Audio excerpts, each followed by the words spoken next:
Good afternoon once again, and welcome to Randall R. Sadler Stadium on the campus of Earlham College as we bring you Earlham baseball. And welcome to a cold day here today as we get set for a doubleheader today, single game coming up tomorrow. And, of course, we're hoping the rain will hold off today as well. An important 7 games remaining for both these teams, but more importantly for the Quakers, trying to get into that ever wanting to be in that playoff coming up here at the end of the season. And the one thing they'll have to do is play good baseball here at home for the rest of the way. The Quakers have won 4 of their last 5, including their last conference game here against Bluffton back in April the 25th. They won that one by a final of 9-1. They'll take on a Transylvania team that has lost now 5 of their last 6 games. The Quakers had 19-12 overall. They're now 14-6 in conference play. Meanwhile, Transylvania, they're 13-20 overall, 8-12 in conference play. Still hoping to get into one of the final 4 seeds at the end of the season. All 7 games for the Quakers here at Randall R. Sadler Stadium. The schedule does favor them, but at times they have not played well, especially on their senior day weekend, which is this weekend. Over the last couple of years, only 1-4 during that time period over the last 2 years. The veteran Howie Smith will get the baseball today. We'll talk about Howie a little bit later, the all-time wins leader here at Earlham College. He'll be up against Tom Banahan. We'll talk about him coming up a little bit later as well, as it'll be the Quakers and the Pioneers coming up in just a few moments. Here on the Farm Bureau Insurance with Kevin Shear pregame show, we'll hear from head coach Steve Sakositz. Coming up next, this is Earlham Baseball right here on Radio Troy Digital Sports. Getting a lucky break rocks, but no one can be lucky all the time. Which is why when it comes to your insurance coverage, luck should have nothing to do with it. So talk to Indiana Farm Bureau Insurance, the company that believes great coverage starts with care. A cost-free consultation offered to anyone, Farm Bureau client or not, that allows agents to get to know you better so they can help you prepare better. Indiana Farm Bureau Insurance. Stop knocking on wood. Questions about your coverage in Wayne County? Call 765-962-9548 and ask for me, Kevin Shear. Steve, I don't think I've ever asked you on a day like today, you've got 7 games remaining in the regular season. Do you have a certain routine that you go through on a day like today, or is your routine basically the same no matter what game it is? I think it's a little bit different routine just because of the bump of the time. And this is our last day of classes for our kids, so we had to keep our kids in class as long as possible. So they stayed in class till 11:50 for a 1 o'clock game. So usually not ideal to have that short of warm-up. But, really, there's nothing new you have to do. Our guys are getting reps in the cage right now. We're going to go through. We're going to take a condensed infield outfield like we did the other day. And they go out there and compete and play. They just got here late as well, too. They're going to the field. They're traveling 3.5 hours. And you got to do everything you can to get these games in. Again, talking about 7 left with the weather. I'm glad they were able to work with us and get over here early and try to play 2 today. And then we'll see if we can get in the morning as well, too, with the rain that's protected. Sometimes when the routine is changed up a little bit, that's not a bad thing. Players just got to go and play. Absolutely, yeah. You're not thinking about anything else other than let's go play the game and kind of go and stretch kids play. Right, talking about Transylvania, let's get right to the scouting report of these guys here for today. As you and I talked about earlier this week, it's a team that probably isn't going to make the playoffs, but they want to be a spoiler. What do you expect today? They play very similar to us. They're going to run the bases a lot. They're second in the conference in steals with 74 steals. They're aggressive on dirt ball reads. They've got a couple of guys that can knock the baseball out of the ballpark and they can run. So they're going to play similar to us. On the mound, they've been kind of up and down. I know that their 2 starting rotation guys that they're going to have, the Bohannon kid and the Johnson kid, they have are really good. Last year they took 2 from us in the regular season and they took 2 from them in the postseason. So I'm sure they're obviously want to have a little payback here. But we were expecting to fight for them. They're not eliminated yet. So they're going to play with their obviously their hearts out to try to get themselves in the postseason. And if they don't get in, they're going to try to take something away from us as well too. So we just got to go ahead and play our game and take care of our business. What an interesting matchup when you talk about 2 teams that run the way they do. I'm glad you've got Cody behind the plate, right? Yeah, Cody is going to have a little bit of fun this weekend. It might be nice back after the end of the weekend after how much he might throw, with back picks and stealing. But it's going to be fun. It's going to be an interesting way to see how our team reacts. They haven't played a team probably that's similar to what Transy does yet this year, but we know we need to do to take care of business, and if we go do that, we're going to be okay. Well, let me ask you that from a standpoint. You don't face that many teams that run as much as you do. How does it change your strategy? And I'm sure it goes situation by situation, but how does it change your strategy in the game? Well, you just know that they're not going to sacrifice bunt as much as what other teams do, so you can play around your infield at normal depth for the most part, and they got 4 sacrifice bunts and 30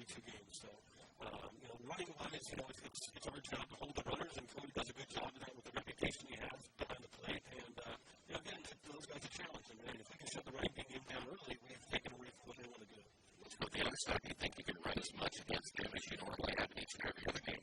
Yeah, we believe so. They've thrown out, I think, 9 guys on the year, and they've given up 70-something stolen bases themselves. So, we think we can, but it's really, you don't still catch so much as on the pitcher. So we've got to make sure we get good jumps on the pitcher, see what they're doing, see what their looks are.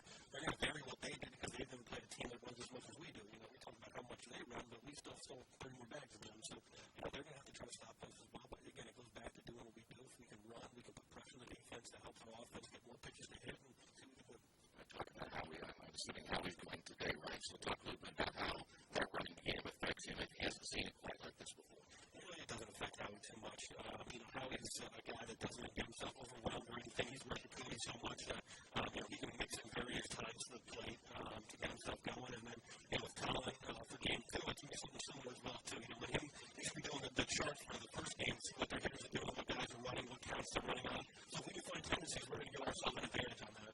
And what a guy to have on the mound in that first game. And the first game of those all are important, but you want to get that first one and kind of gain a little momentum. But Howie, he's a veteran. He's been through this so many times. Yeah, he has. And he's a guy that sets a tone. If we get this first one, it sets a tone for what we can do the rest of the weekend. And that's what we've done the past 2 weekends is give ourselves an opportunity to win the first game. And it gives ourselves a chance to win one or two in the series. And last weekend we were able to sweep. The weekend before we took 2 or 3 to 5. So we're playing okay right now, especially in the conference. And having an opportunity at home when we haven't had many of those opportunities is exciting. Yeah, before I let you go to one thing, and you said it a little bit ago about Colin in game number 2, and how he'll be studying in game number 1. I think a lot of your players do that, don't they? They're not just sitting in the dugout, chewing on sunflower seeds. They're watching the game and trying to understand what the other team does and doesn't do. Yeah, we do a lot of scouting reports. So our guys are either on a chart or helping a guy on a chart to pick up tendencies on what they're doing, maybe pick up signs, whatever it may be, so we can get an advantage on them to see what they're going to try to do and what they do. And, I think that helps our hitters out, helps our players out. So if you do come in a game late in the game, you weren't even paying attention as opposed to just sitting there and doing nothing, Coach, listen, this is fun. I mean, when you get down to this point late in the season, all these games so important. Is there a better atmosphere other than getting that tournament? No, again, it's in the kids' hands right now that do whatever they want to do in the postseason. We've got to set ourselves up there. The postseason is 0-0, but before we get there, we've got to take care of our business right now. We're 14-6 in the conference. I'd like to see us continue that record, continue to get upward swing, and again, have ourselves a chance to host this conference tournament here in 2 weeks. All right, head coach Steve Sakasitz, his thoughts about today's matchup. Bottom line is, again, the Quakers are at home. They control their own destiny for the next 7 games. Scouting report on Transylvania brought to you by Harrington Oak Insurance. At Harrington Oak, they spend every day working to make our community better, safer, and more enjoyable because their focus is on insurance, and that's it. They're on top of industry changes and are a one-stop shop for all your insurance needs, whether it's business, personal life, or health. That's why when it comes to protecting you and what's important to you, Harrington Oak insures it. Give them a call at 962-9502 or go to their website for more information at harringtonhoak.com. We'll talk about Transylvania coming up next right here on the Farm Beer Insurance with Kevin Shear pregame show on Radio Troy Digital Sports. Getting a lucky break rocks, but no one can be lucky all the time. Which is why when it comes to your insurance coverage, luck should have nothing to do with it.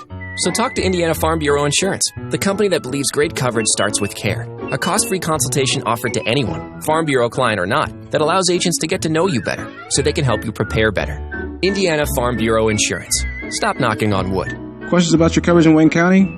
Call 765-962-9548 and ask for me, Kevin Shear. Well, Transylvania, they have now lost 5 out of their last 6. They did lose their last contest against Mount St. Joe 4-3. 8-12 in the conference, still a chance to get in, but it is an outside chance. It all starts for them today. Taylor Henley, .330 batting average, couple of home runs. He has driven in 10. Keep an eye today on Jared Williams, .377, though. Notice Williams not in the starting lineup today. 15 stolen bases, and, of course, Blake Hart has a lot of home run power, 6 home runs. He has driven in 22 coming into today's contest.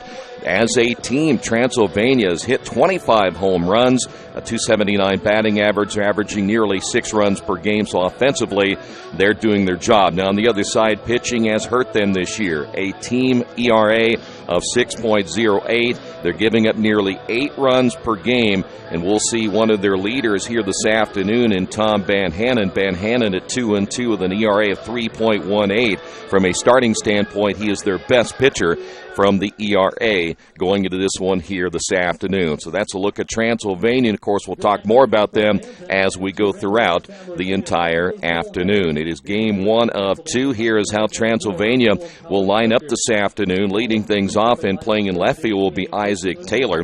Batting second in center field, Dan Seitzinger. Hitting third, the DH Blake Hart. The cleanup hitter this afternoon and catching will be Cole Ratliff. Hitting fifth at first base, Connor Blevins. Batting sixth at second base is Rex Rogers. Hitting seventh in right field is Riley Wilbur. Hitting eighth in third base will be Nick Nelson. And hitting ninth and catching will be David McAnally. Here again for Transylvania, Taylor, Seitzinger, Hart, Ratliff, Blevins, Rogers, Wilbur, Nelson, and McAnally. For the Quakers this afternoon, Nate Lynch will lead things off as always. Stolen base career leader and also one of the leading stolen basemen in the country. 36 stolen bases coming in. Lynch gets the lead off again here this afternoon. Matt Barger batting second. He'll be at second base. Brandon Laird back at shortstop, hitting third. The cleanup hitter, Eric Elkis, at first base. Danny Dopp DHing. He'll be hitting fifth. Batting sixth and catching, Cody Krumloff. Down at third and batting seventh will be Addison Robertson. Hitting eighth in left field, Isaiah Shake. And hitting ninth and playing in right field, Kendall Baker.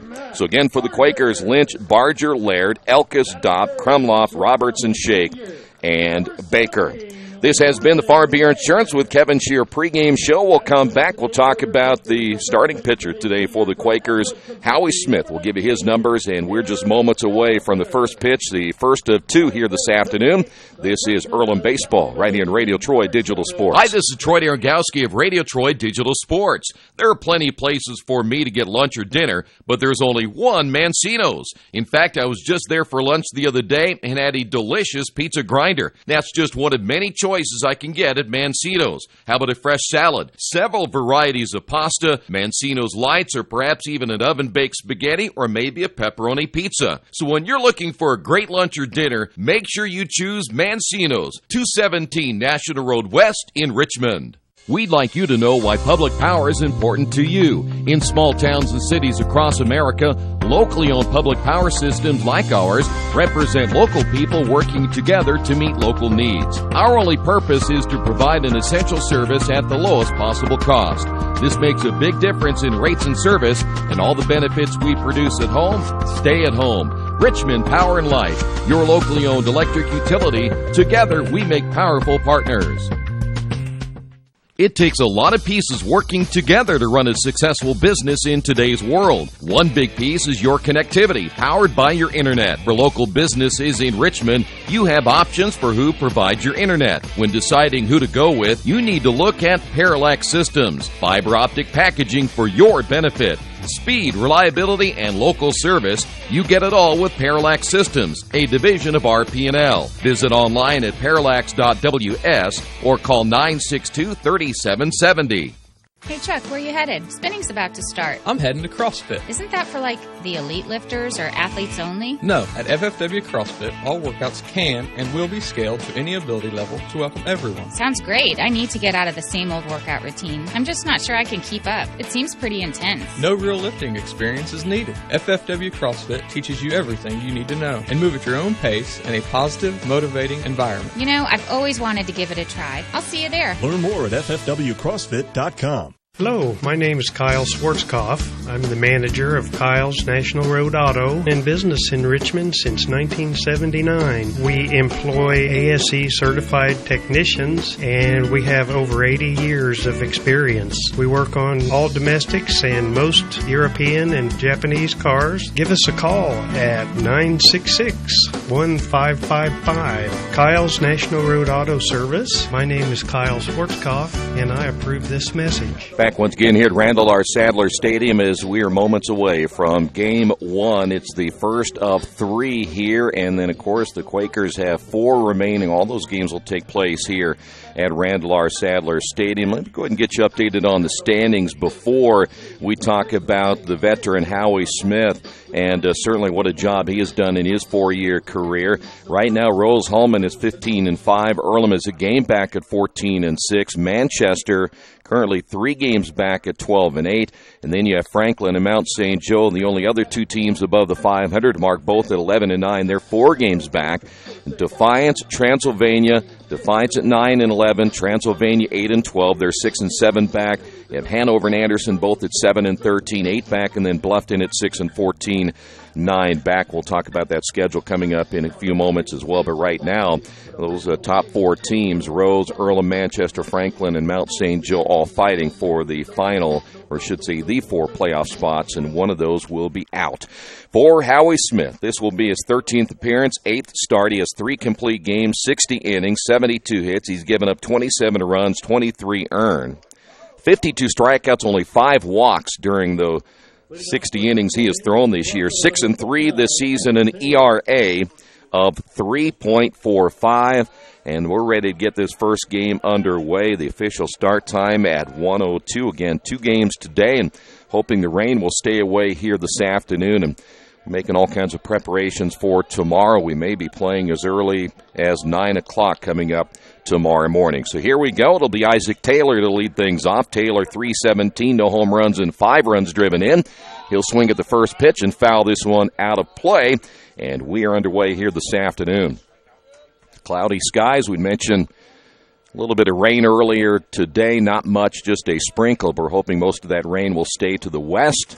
We'll set the Earlham defense for you coming up in just a moment. Again, Howie Smith, the 4-year veteran here, getting the start. The pitch is outside. Count is even at 1 ball and 1 strike. Virtually no wind here this afternoon as well, but a cool afternoon with the temperatures into the lower 50s. Here's the wind and the 1-1 pitch, and this one hit hard toward the second baseman, Barger. He'll knock it down high, throw it first, and he's safe. So Taylor will be safe at first base. That'll be an error on Barger. Ball came up on him a little bit. He had plenty of time to make the throw, but the throw went high, and so now the Pioneers have a man on here in the top of the first inning. Here's Dan Seitzinger. Fielder number 32, Daniel Seitzinger. Seitzinger steps up, hitting at .206, a home run. He's driven in 8. Well, generally, the Quakers, we saw an error last time here against Brandon Laird, as that'll be bunted foul.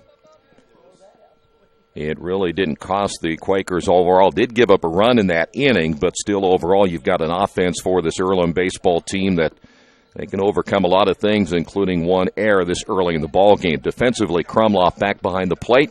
Elkis at first, Barger at second, Laird at short, Robertson at third.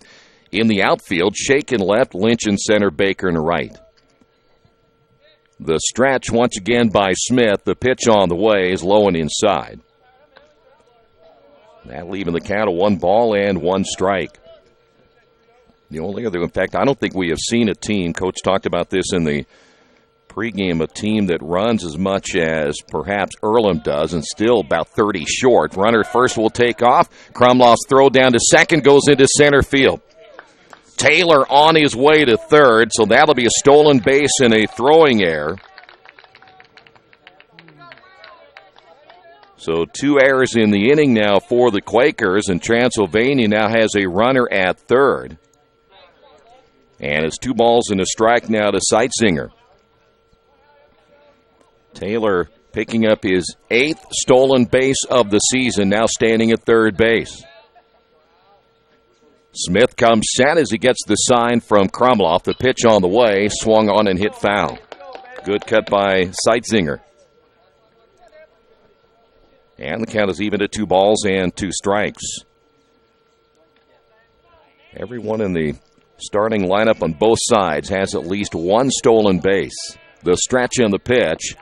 And an inside corner for a called strike, and Seitzinger, he is out number 1. Nice pitch by Howie Smith, and that'll bring up Blake Hart.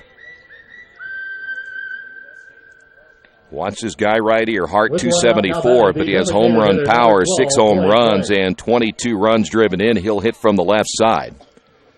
And here at Randall R. Sadler Stadium, only 325 down the left field line. Ground ball back up the middle. That's going to score the run. Laird will throw to first, and Transylvania will get the early lead. Hart will drive in his 23rd of the year, and the Quakers down 1-0 here in inning number 1, but now 2 away. And that'll bring up Cole Ratcliffe. Ratcliffe on the season. 310, 2 home runs. He has driven in 9. So much like what we saw in our last home game, the road team getting out in front early. Pitches outside, 1 ball, no strikes. Outfield will stay straight away. The pitch on the way, hit foul.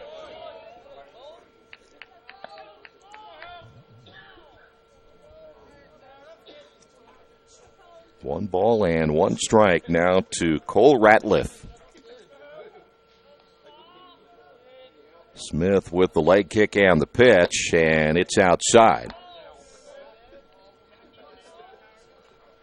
2-1 as the Pioneers lead it 1-0. Here's the 2-1 pitch on the way, in there for a called strike.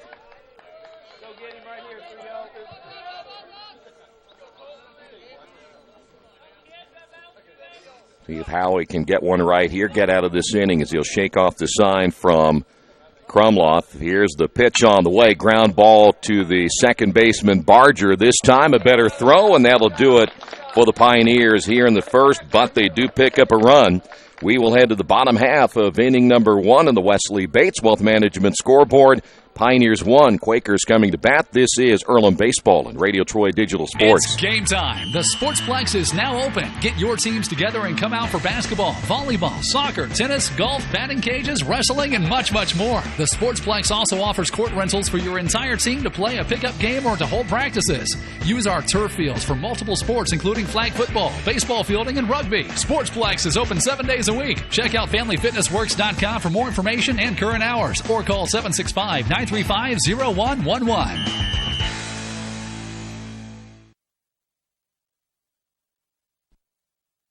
There's only one place to go on the World Wide Web to find the best automotive deals.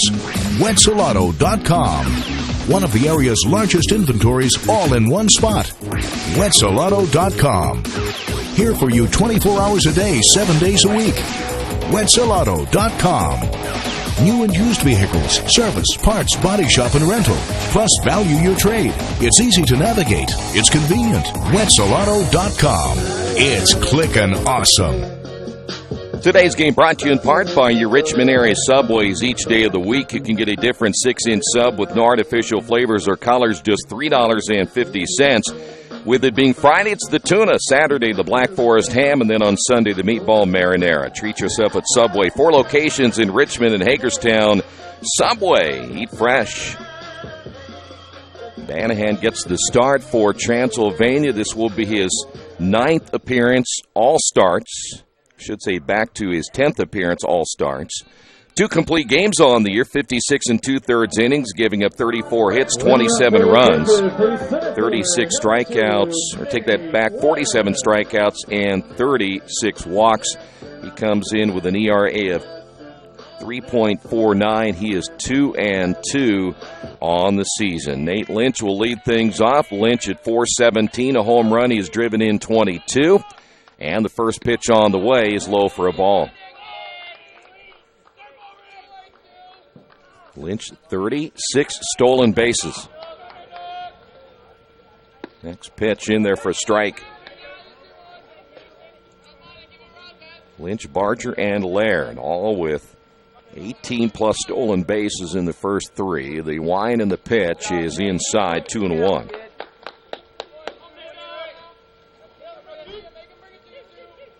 Banhan, as we'd mentioned, with the best of the starters, ERA at 3.49. That one is fouled away. And the count is even at 2 balls and 2 strikes. As we've mentioned, most of this season. In fact, for the last couple of years, things get started here at the top of the order for Earlham with this guy. Here's the break-even pitch way outside. This is the guy you want to get on base and get things rolling for Barger, Laird, and Elkis. Vanahan gets the side, ground ball left side. McAnally, long throw, makes the throw to first base, one away. The first baseman, Blevins, able to stretch out. Here is Barger. So one away. Barger, 313 on the year, 3 home runs. He has driven in 22.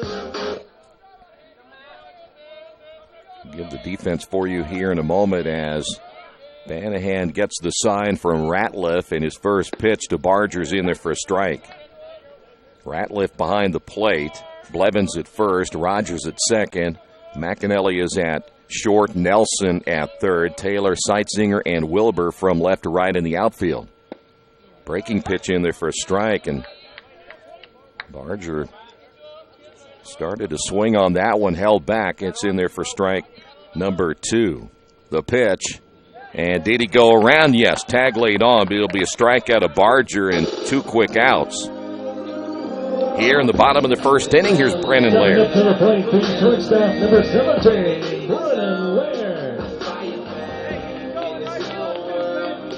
Brennan on the season, 333, 3 home runs, 36 runs driven in. He has stolen 24, coming off a 3-hit night here a few nights ago against Bluffton as he'll foul that one away.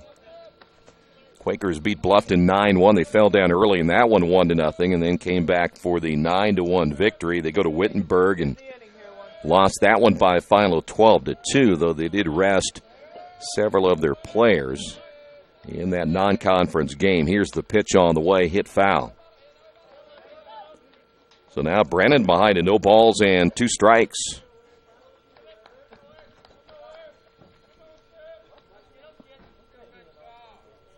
Vanahan gets the sign. Here's the pitch on the way, and it's outside for a ball.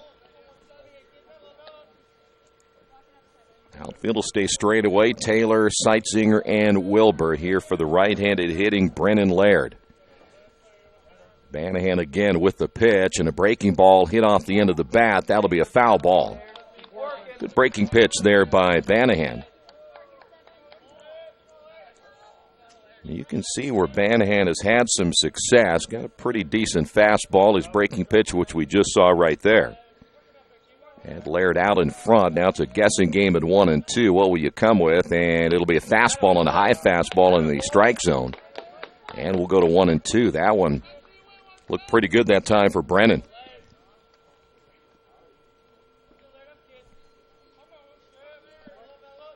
Laird had a chance for a 4-hit night.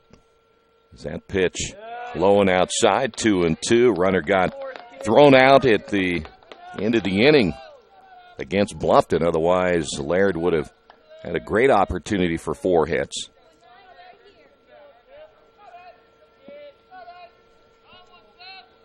Here's the break-even pitch on the way, and that one hit well into left field. That'll be a base hit. Gets by Taylor in left, so at least 2 here for Laird. And so Brennan Laird with a 2-out double. Quakers get their first base hit of the afternoon. Here's Elkis. Eric's numbers at 348 on the year. 5 home runs, 42 runs driven in. His slugging percentage is at .576. So now the Quakers with a runner in scoring position here in the bottom of the first inning, and the pitch is on the way, and it's a breaking ball inside, 1-0. Eric will be graduating and took his last class earlier today. Senior leads this team not only in career home runs, but runs driven in. Breaking pitch called strike. Good pitch that time by Vanahan.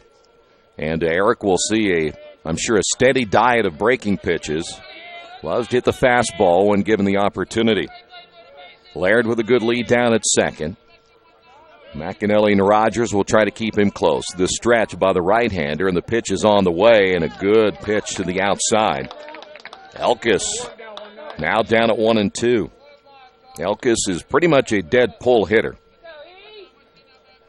So for Banahan, he'll try to pitch him to the outside, at least trying to get that ground ball to the right side, get out of the inning.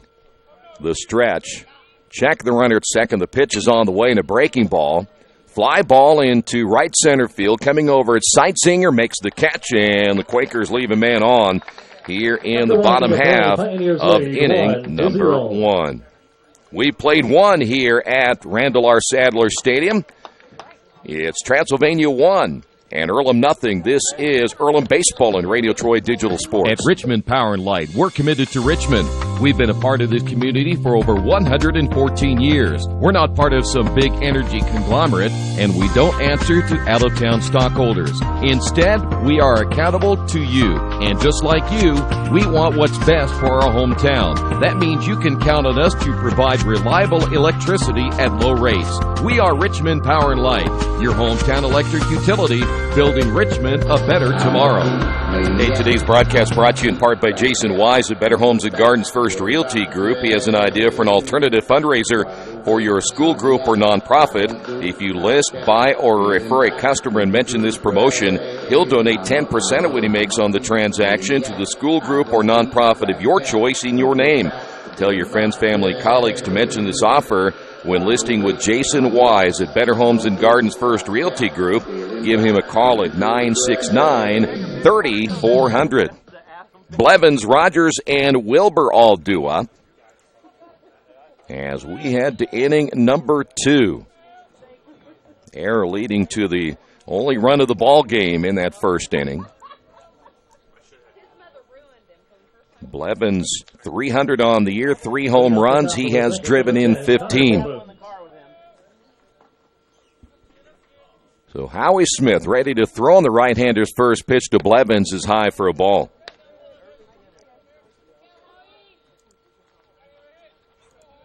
Quakers recently 8-3 on that road trip in conference play, and that put them again right behind Rolls-Holman as that pitch is outside, 2-0.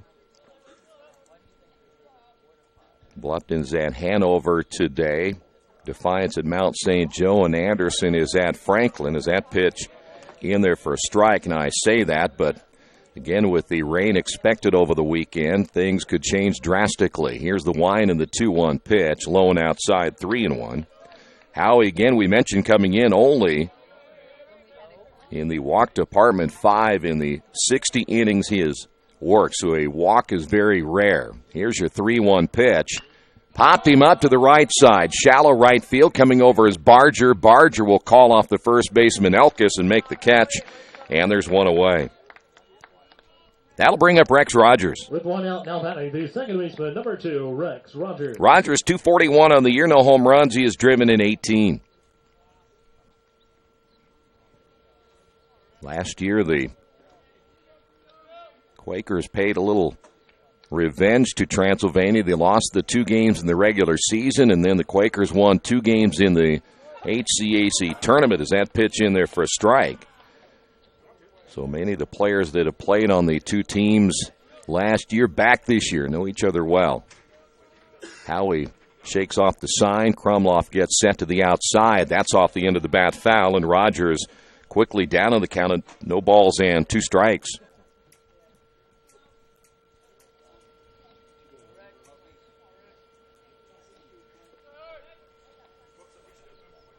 Here's the wind and the 0-2 pitch.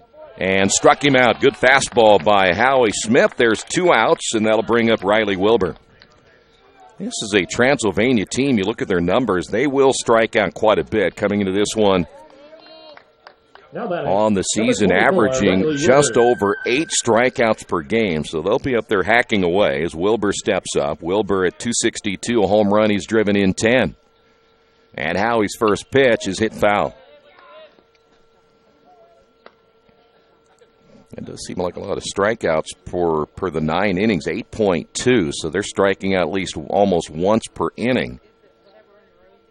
Here's the 0-1 pitch, And it's up high.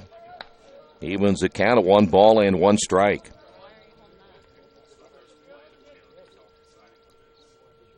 Howie with the sign. Here's the 1-1. This one lined into right field. Baker is there, makes the catch, and that'll do it for the Pioneers here in inning number 2 as they go down in order. We'll head to the bottom half of inning number 2.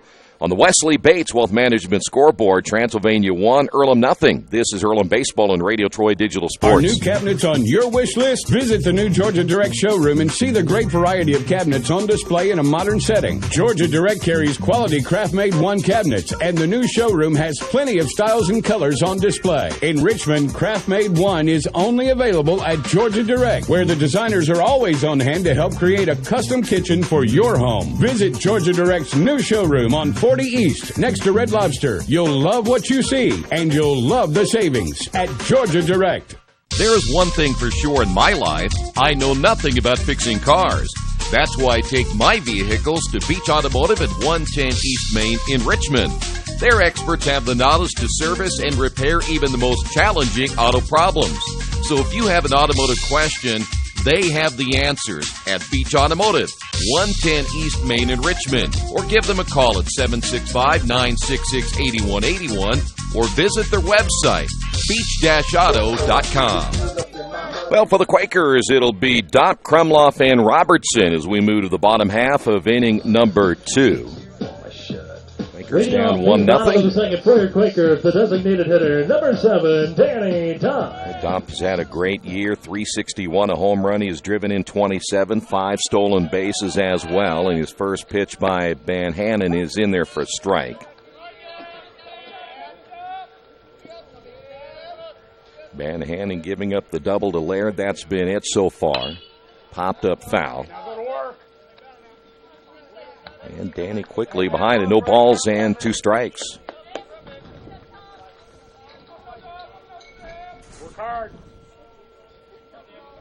The wide in the 0-2 is high and outside.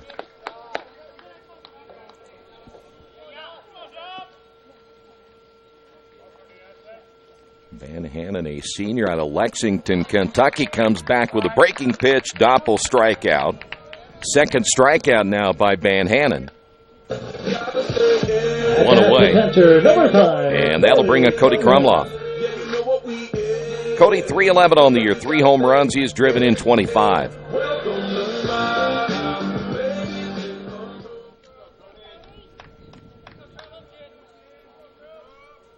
Van Hannon with the pitch, and it's hit foul straight back into the screen. Quakers coming out swinging the bats here in the first couple of innings.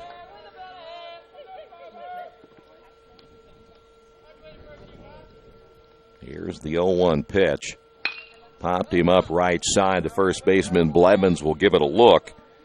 As that one sails out of play quickly, no balls and 2 strikes. Quakers here at home, they come off the 9 runs against Bluffton. Before that, they went 8 runs against Bluffton back in April the 4th. They're used to putting up runs here at Randall R. Sadler Stadium. There's that breaking ball again. Charging will be McAnally, the shortstop. Strong throw to first in time. So 2 away, and that'll bring up Addison Robertson. With 2 outs now batting the third baseman, number 31, Addison Robertson. Putting away the shortstop. McAnally, only a freshman. He's out of Lexington, Kentucky, and really showing a strong arm here. Got Lynch earlier, gets Krumloff this time. Robertson, 261 on the year, hits that one off the end of the bat foul. Addison, 3 home runs, 19 runs driven in. Here's the wind by Van Hannon in the pitch, hit foul, and we've now seen all 3 hitters fall behind at 0-2.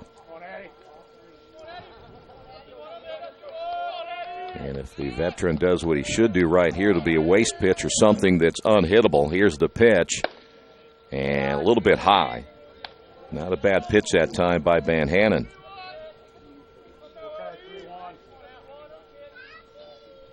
Here's the 1-2 delivery.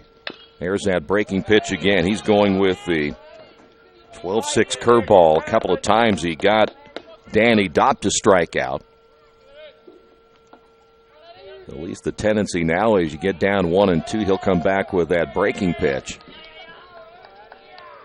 Here's the 1-2 pitch once again, and it's again the 12-6 curveball that stays up high. Come on, keep working. The pitch on the way and hit into right field. Wilbur coming over makes the catch, and the Quakers go down easily here in the second inning. After 2 innings of play, Transylvania. We will head to the third on the Wesley 1-0. Bates Wealth Management scoreboard. Transylvania 1, Earlham nothing.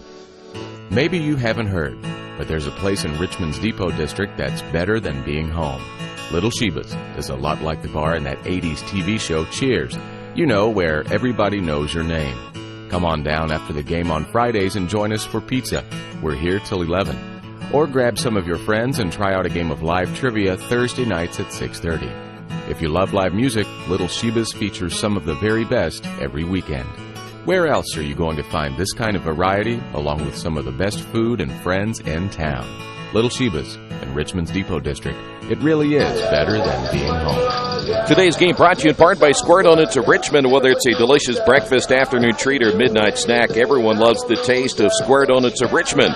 Enjoy their huge cinnamon rolls or any of the other crowd favorites, including maple bacon, strawberry cheesecake, Oreo cream, pumpkin spice, and more. And, of course, grab those award-winning glazed donuts, voted the #1 donut in the entire state. Proud to be your favorite donut shop and home to the best donuts in town and the only squares around, Square Donuts of Richmond. Nelson, McAnally, and Taylor all due up as we now move to the third. 1-0 Transylvania. Nelson hitting at .286, no home runs. He has driven in 9. And Howie opens up with a pitch on the outside corner for a strike. Off the top of the third, number 3, Nick Nelson. Here's the 0-1. Low and outside. Count is even at 1 ball and 1 strike. Well, so far, Van Hannon working quickly. Smith in a little bit of a rhythm as well. The 1-1 pitch, low and inside, 2-1. Van Hannon has stayed ahead of the hitters. We've seen Howie pretty much break even through the first 7 hitters. Hit foul. And the count is even at 2 balls and 2 strikes. Howie not a big-time strikeout pitcher. He does give up a lot of base hits. In fact, opposing teams will hit well against Howie. They just don't score a lot. The break-even pitch on the way, and he got him with a high fastball. Second time we have seen that. We saw Rogers swing at a high fastball. And that'll bring up David McAnally. So 1 away here in the third inning. At bat, the shortstop, number 4, David McAnally. McAnally is hitting .288, couple of home runs. He has driven in 14. Howie missing outside, 1 ball, no strikes. We've seen games where Howie would give up double digits in hits and yet still give up very few runs. That pitch is in there for a strike. 1-1 to the number 9 hitter now for the Pioneers. Howie gets the sign. The 1-1 pitch on the way. Hit well into left field. Base hit. So 1-out single for McAnally. The first base hit for the Pioneers, and we'll go to Isaac Taylor. Number 49, Isaac Taylor. Taylor reached on that error by Matt Barger in the first inning, stole a base. Another throwing error by Krumloff made it 2 errors in the inning. That got him to third.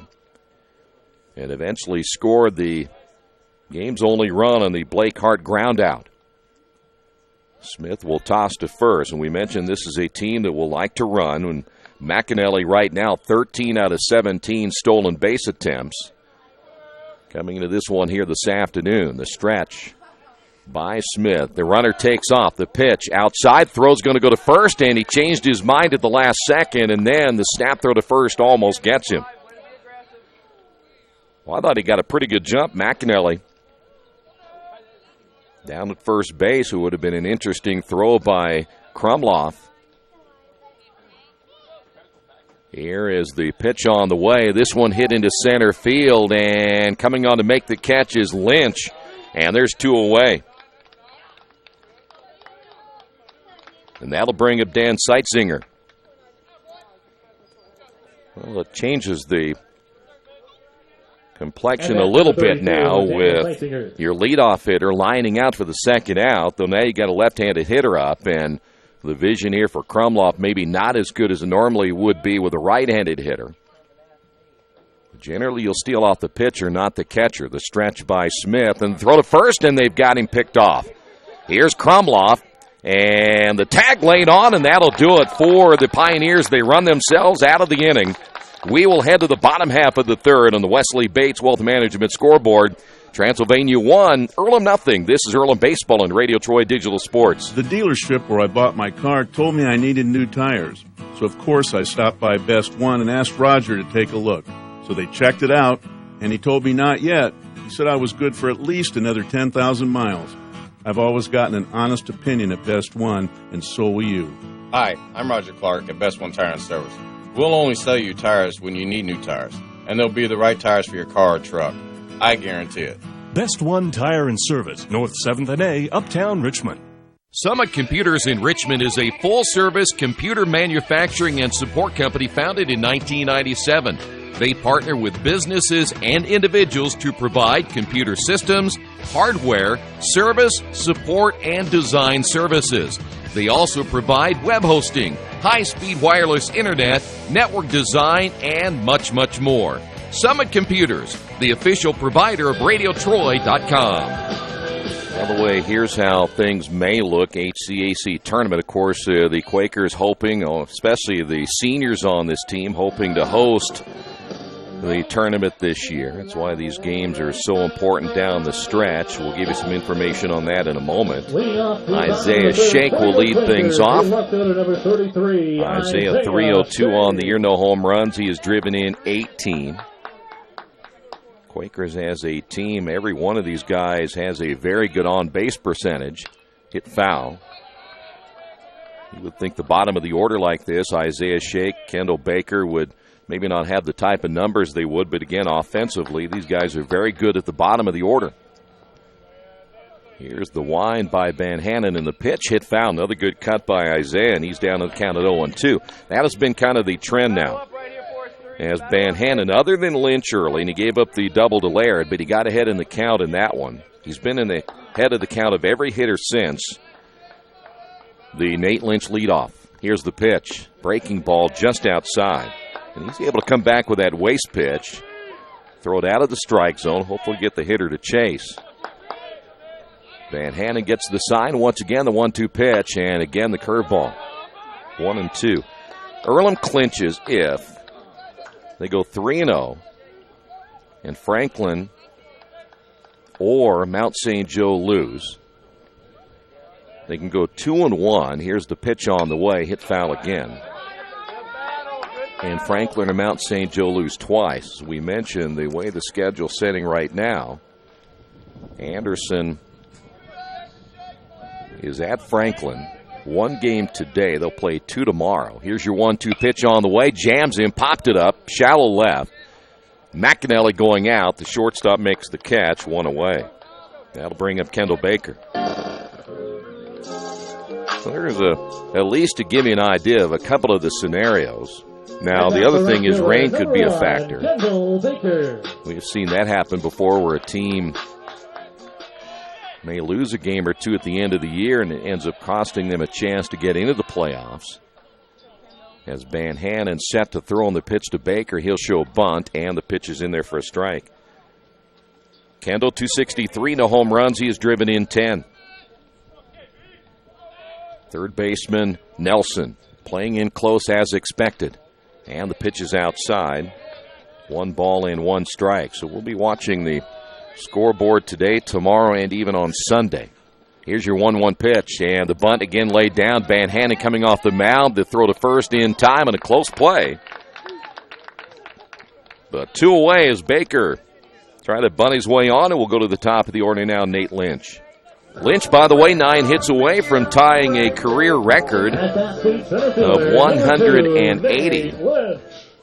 Jay Carr currently holding the all-time hits record. He's one run away from tying the career record of 127. Pitch is outside for a ball. You can see the success of this team that is built on the senior class. Pitch is outside 2-0. They, of course, the all-time winningest senior class in Earlham baseball history, and that number kept going up. Here's the 2-0 pitch. It's outside. Of course, these guys were part of the last three very successful campaigns here at Earlham. And here's the guy you want to get on, Van Hannon, and he misses low, and there you go. This is it right here. Things get started here with Nate Lynch, so he'll be at first base. Here's Barger. Stepping up to the plate, the second baseman, number 20, Matt Barger. Barger struck out his only time up. Well, now we'll see if this Quaker offense can get going a little bit here in the third inning. The stretch by Van Hannon in the pitch. Hit well down the line. That's extra bases. Lynch rounding second. He's to third. Taylor runs it down in the corner, and they will hold Lynch at third base. Barger going in with a stand-up double, and the Quakers have things going here with 2 outs in the inning. And that'll bring up now Brennan Laird.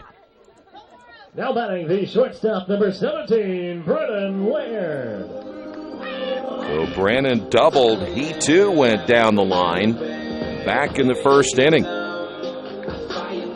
We will call the action down the third base and first base lines. Runners at second and third. Van Hannon this time a long look into Ratliff. As the right-hander comes set. And the pitch on the way. There's that breaking ball again. Third baseman off his glove and gets by the shortstop, McAnally. 2 runs will score, and the Quakers now lead it 2-1.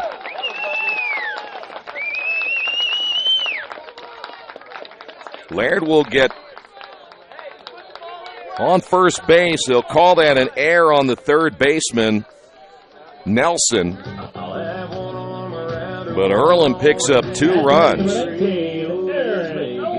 And here's Eric Elkis. Elkis flew out his only time up. And Laird again down at first base for the Quakers. Van Hannon will throw to first.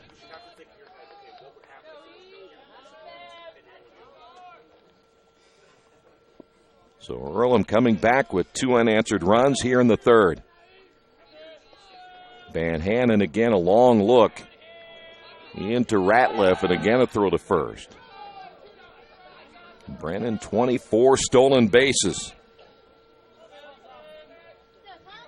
He could be one of 2 Quaker players with 30-plus stolen bases in a single season.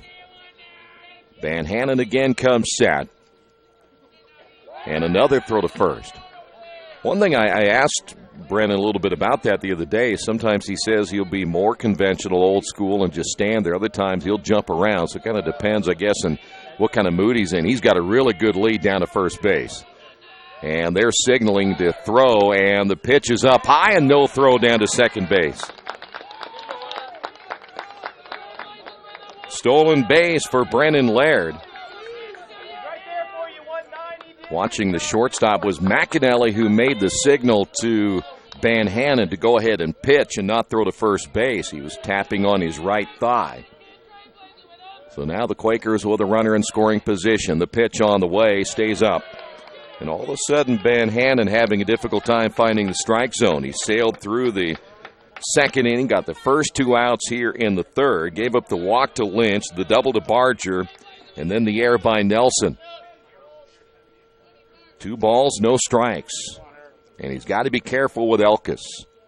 The stretch and the pitch on the way, low and inside, 3-0. And where he was getting ahead of the count, had no balls and 2 strikes, he's now fallen behind at 3-0. And this is only the third time he's had a 3-ball count on any of the hitters he has faced. Ratliff out to talk with Van Hannon.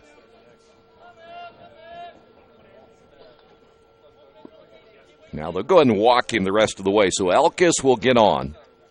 And so he will head on down to first base. And that'll bring up Danny Dopp.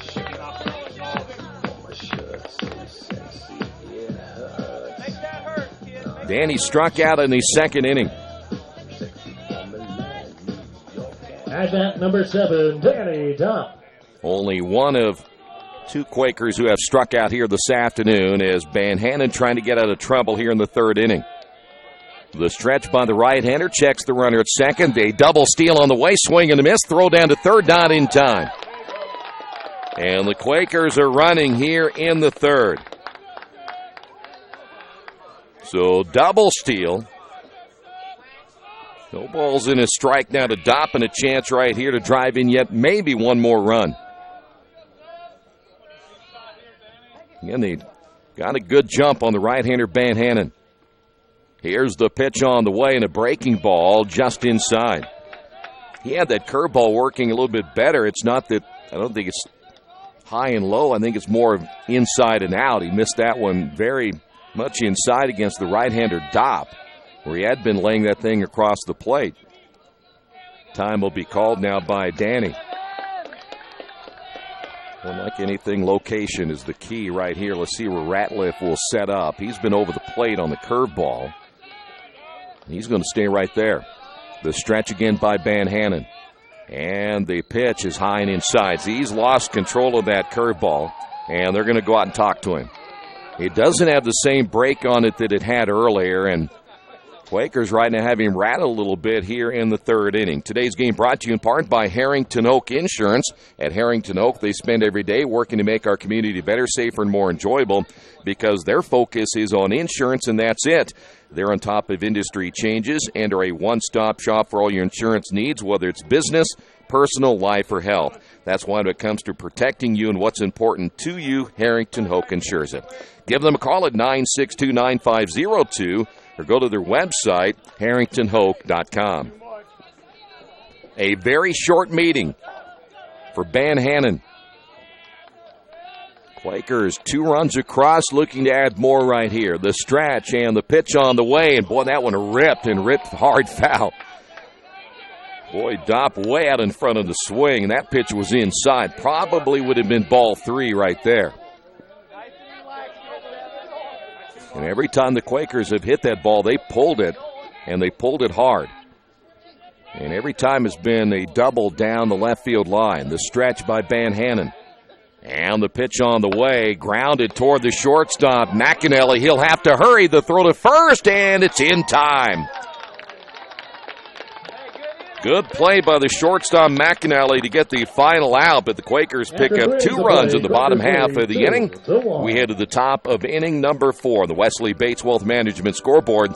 Quakers lead this one 2-1. The last time I was in for service at Best One, I let Roger know my brakes were squeaking. So they checked them out, and Roger told me it was just a little moisture. Not to worry, everything was fine. Well, that was just the reassurance I needed. I trust the team at Best One, just like I trust my own dad. Hi, I'm Roger Clark. At Best One Tire and Service, we only fix what needs to be fixed. When your car or truck leaves our shop, the service you request will be done right. I guarantee it. Best One Tire and Service, North 7th and A, Uptown Richmond.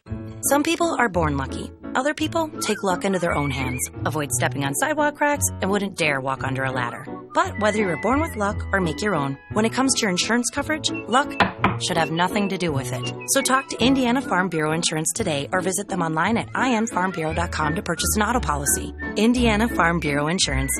Stop knocking on wood. Questions about your coverage in Wayne County?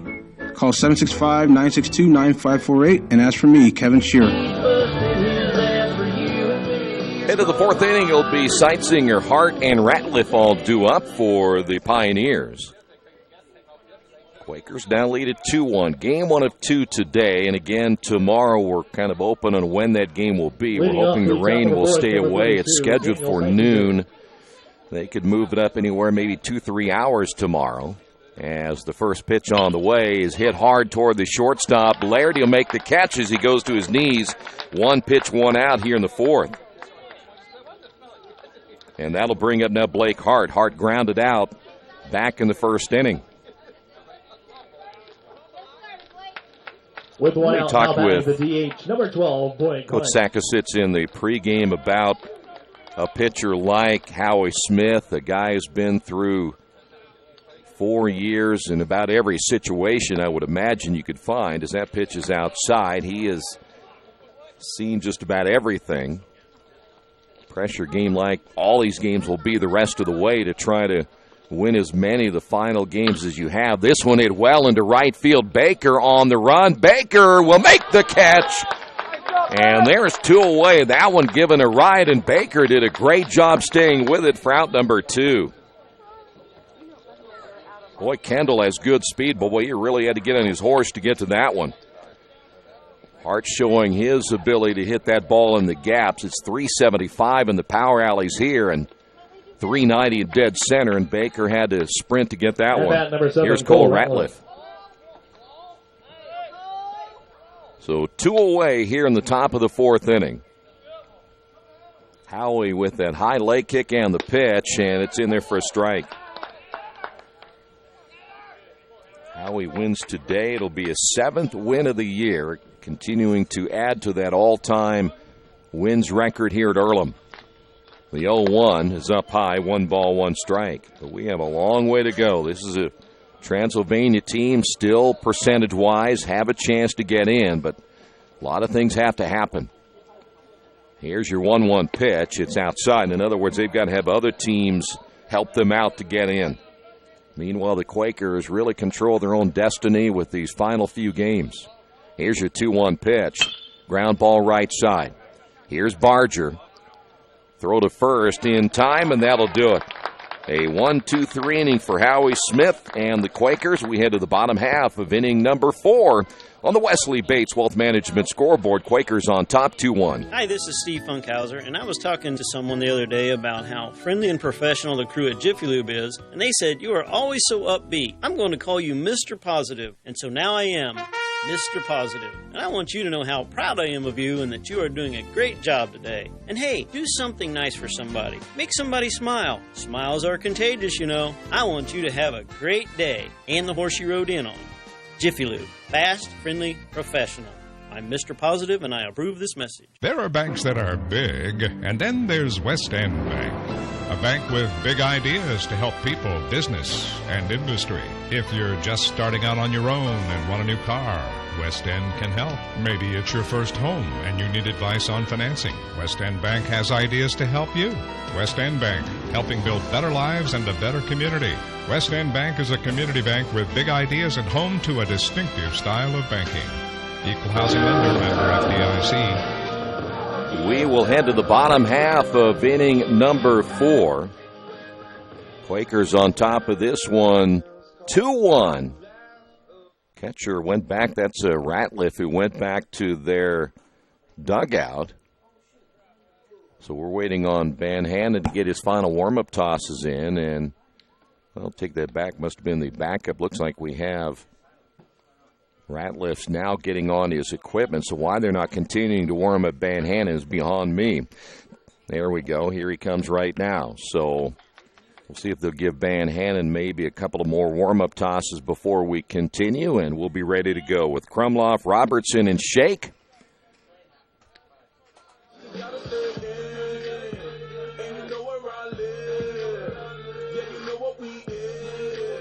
Cody 0 for 1 as he grounded out in the second inning. Well, how will Van Hannon adjust now after getting roughed up a little bit in the third? The right-hander's first pitch on the way is outside, gets away from Ratliff. 1 ball and no strikes.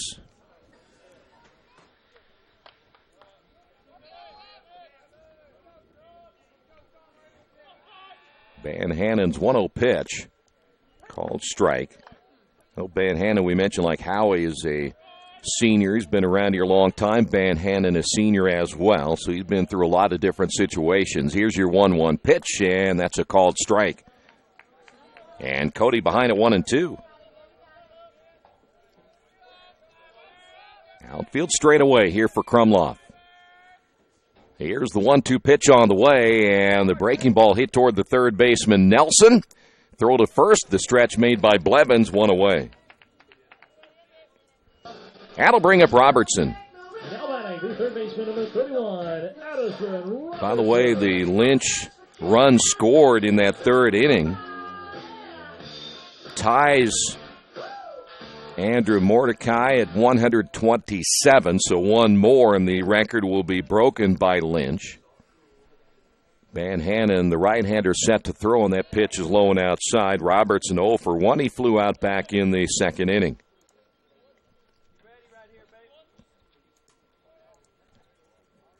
The 1-0 pitch. Ground ball, the shortstop backhanded. McAnally, long throw to first, and safe at first base. Nice stretch by Blevins. But Robertson will get the infield base hit. And that'll bring out by Isaiah Shake. Tell you what, right now, McAnally, just a freshman. Strong arm at shortstop, a lot of range as well. And he made a heck of a play, almost getting Robertson at first base. Isaiah popped up his first time up. So now see if the Quakers can start running again. Van Hannon into the stretch. Here's the pitch, and it's inside, almost getting a piece of Shake.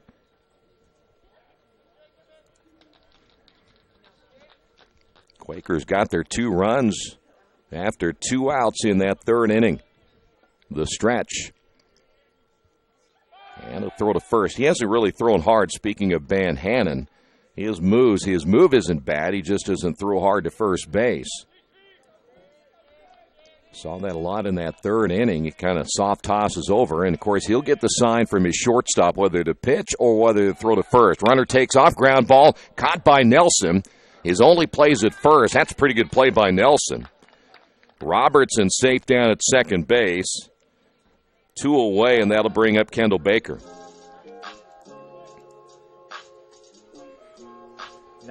Kendall 0 for 1. He tried to bunt his way on in the third inning. Well, the key for Van Hannon, he takes his cue from McAnally and whether to throw to first or pitch to home plate. We've seen him tap his right thigh more than once when he's ready to throw home. The stretch by Van Hannon is low. 1 ball, no strikes.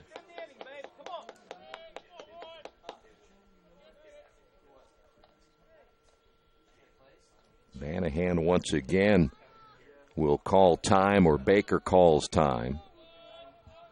I was watching Vanahan that time. I thought maybe he'd go and throw to first again. He kind of looked over at third base and then checked at his shortstop, came home, and pitched just outside.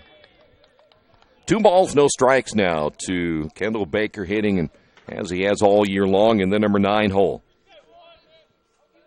He also 12 stolen bases. In fact, he has not been caught this year in 12 attempts. Throw back to second as McAnally tried to get behind the runner. There's a lot of communication going on between Vanahan and McAnally.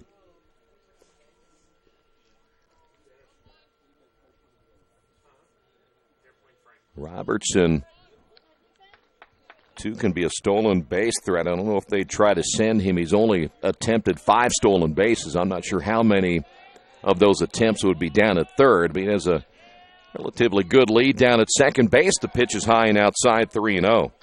And here's where Vanhan got into trouble in the third inning. He got 2 outs, and then the Quakers got the double by Barger, had an error by Nelson.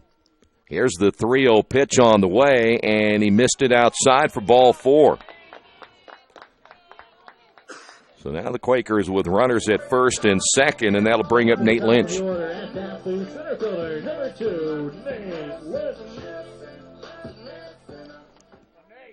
Nate walked and scored in the third inning.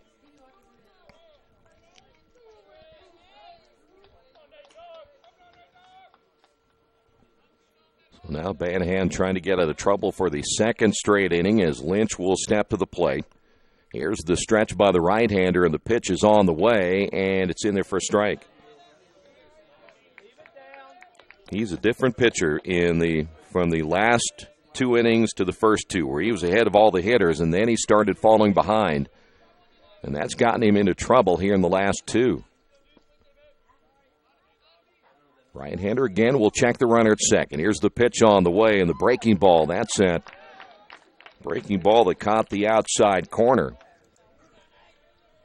One of those backdoor type breaking pitches.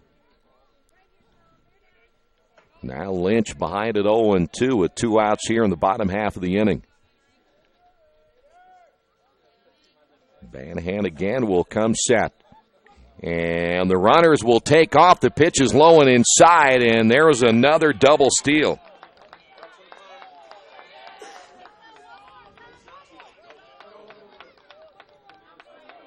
Well, that time, Banahan, that was stolen on the right-hander simply because he didn't even look back at the runner at second base. So now 1 ball, 2 strikes. Lynch a chance to drive in a run right here. The stretch and the delivery on the way, and that one is going to be hit toward the first baseman. Blevins can't come up with it. Robertson will score. Baker will score, and the Quakers now lead at 4-1.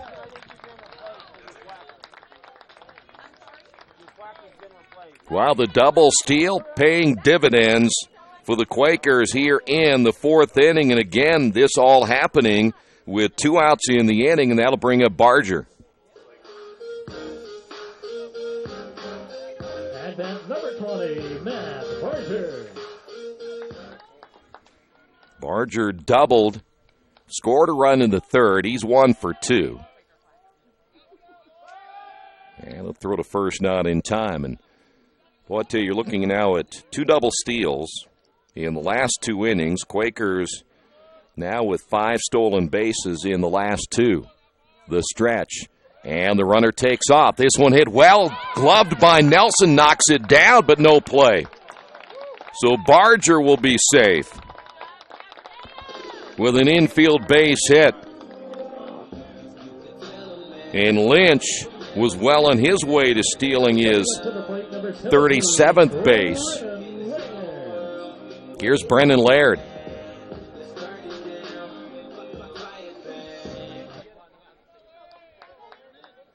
Brandon doubled in the 1st inning, reached on an error in the 3rd. He has stolen 2 bases.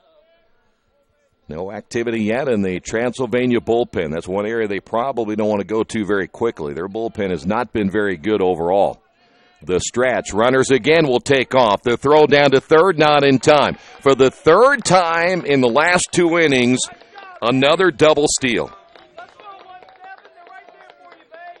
Well, I tell you what, you talk about running. They're going to run all day on Ratliff the way it's going right now, and it's not totally his fault.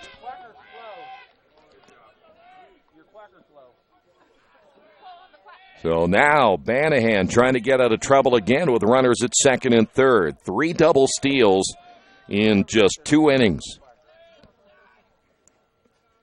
Here's the stretch and the pitch. Hit to the second baseman, caught by Rogers, and that'll do it for the Quakers here in the 4th. But Earlham picks up 2 more runs as they continue to run in this one. We will head to the top half of the 5th inning on the Wesley Bates Wealth Management scoreboard. Quakers on top of this one, 4-1. Injured athletes can be evaluated at Reed Orthopedic Center, 1400 Highland Road in Richmond. Request a same-day or next-day appointment to be evaluated by medical professionals who specialize in strains, sprains, fractures, knee and shoulder injuries, concussions, and other sports-related orthopedic issues. Call 935-8905. That's 935-8905. Or request an appointment online at reedortho.org. Reed Orthopedic Center, 1400 Highland Road in Richmond. Hey, this is Steve, and out at Jiffy Lube the other day, a customer came in and said, Steve, this was my 100th oil change on this car, and you've done them all. Hi, my name is George Farrell, and I've been coming to Jiffy Lube for over 14 years.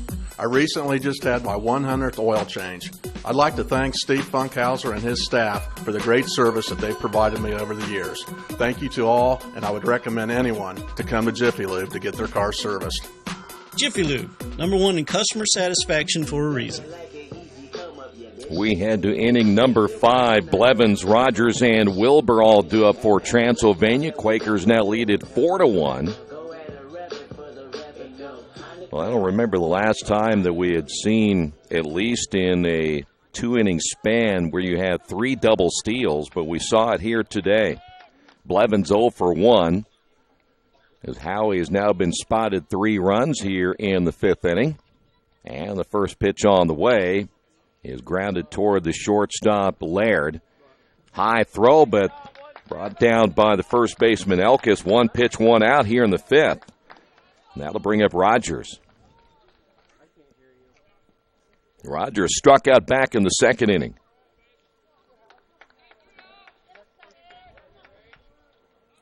Well, we see now the opposite, where Howie earlier in the ballgame was breaking even with his pitches. He is now ahead of all the hitters. That pitch is inside, where we have seen Van Hannon go completely the opposite way, where he was ahead early, then falling behind in the last 2, and you see the difference. As that pitch is in there for a strike, where Van Hannon is now given up, though he didn't get some help defensively. He's given up now 4 runs in the last 2 innings. That pitch caught the outside corner. Nice pitch by Smith, and the count 1-2 now to Rogers. Howie's in a zone right now where he's in that rhythm when he wants to be. That will be a strikeout throw out as the toss down to first base, 2 outs. And that'll bring up Riley Wilbur. Wilbur lined out to right field in the 2nd inning. Now batting number 24, Riley Wilbur. 4 strikeouts now by Howie Smith. And the pitch on the way, grounded to first base, and taking on in the hop will be the first baseman Elkis, and that'll do it. That's about as quick of an inning as you can imagine right there. We head to the bottom half of inning number 5 on the Wesley Bates Wealth Management scoreboard. Quakers on top of this one, 4-1. There's a place in Richmond's Depot District that's better than being home. Little Sheba's is a lot like the bar in that 80s TV show where everybody knows your name. Come on down after the game on Fridays and join us for pizza. We're here till 11. Or grab some friends and come play live trivia Thursday nights at 6:30. If you love live music, Little Sheba's features some of the very best every weekend. Where else can you find this kind of variety along with some of the best food and friends in town? Little Sheba's in Richmond's Depot District. It really is better than being home. Are you looking for a quality used car you can trust to take you where you want to go? Stop at Tony's Car Sales at 250 National Road West. Tony's has a top-of-the-line selection of low-mileage, one-owner cars, trucks, vans, and SUVs, all handpicked by Mike and Adrian Parker. Tony's is family-owned with 3 generations and 60 years of experience. Check out their selection at tonyscarsales.com or at 250 National Road West. Tony's Car Sales, where honesty, quality, and price sell cars. Head to the bottom of the 5th inning. It'll be Elkis to lead things off for the Quakers on top of this one, 4-1. Eric walked, stole a base, part of that beginning of a double steal barrage put on by the Quakers. As Banahan back in for his 5th inning of work, and the pitch right near the head of Elkis. No 1 ball and no strikes. The 1-0 pitch on the way is low for ball 2.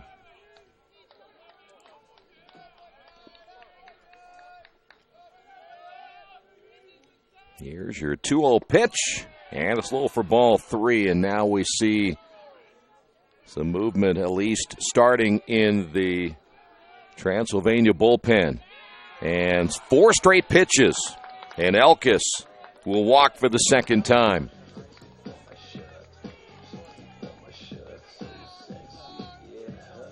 Colin Johnson, a freshman, now heading to the bullpen for the Pioneers. Here is Danny Dopp. He's 0 for 2. They will pitch to the plate on this one as that one gets away from Ratliff, and that should be a pass ball.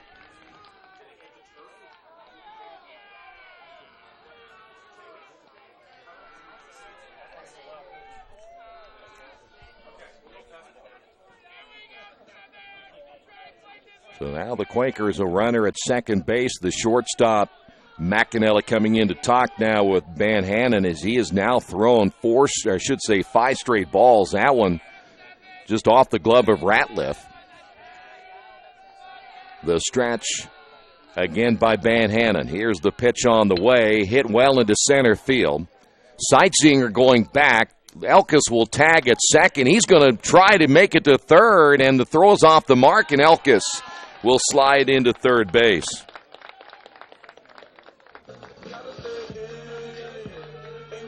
So now the Quakers have a runner at third base.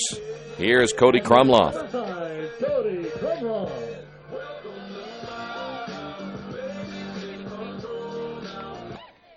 Cody's 0 for 2.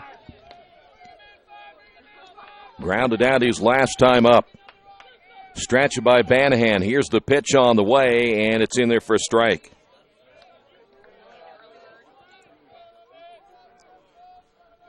Infield will play in, down 4-1. Transylvania knows they can't give up much more. Here's the pitch, way outside. And the count is even at 1 ball and 1 strike. 4 runs, 5 hits now for the Quakers. And you can see right now Krumloff really choking up on that bat. The stretch and the pitch on the way is way outside. Ratliff able to get his shoulder square, able to knock that baseball down. Again, even though it could be a wild pitch, doesn't necessarily mean you can score from third. There's not a ton of room behind home plate. And the backstop. 2 balls, 1 strike. Again, the infield in. Here's the pitch, and that one hits him.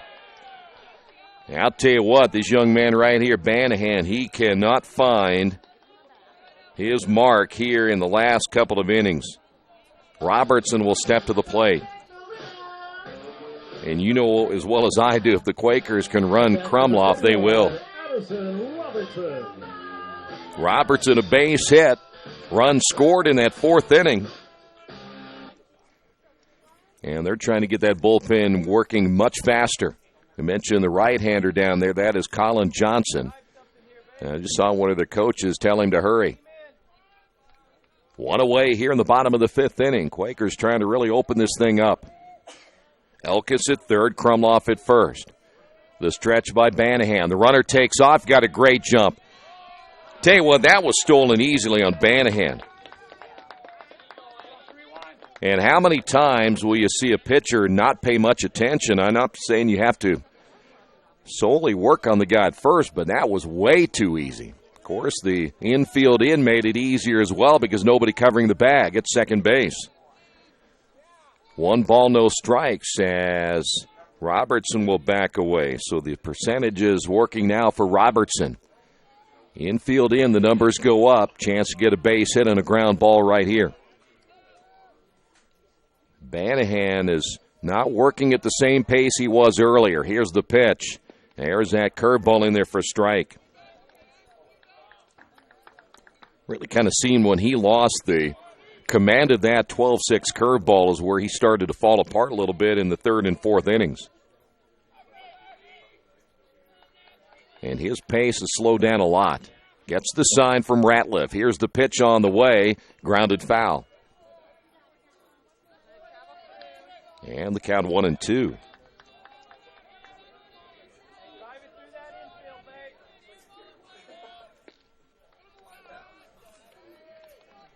Robertson coming to this one here today. 19 runs driven in. Banahan gets the sign. Here's the pitch, and it's low and outside. 2 balls and 2 strikes.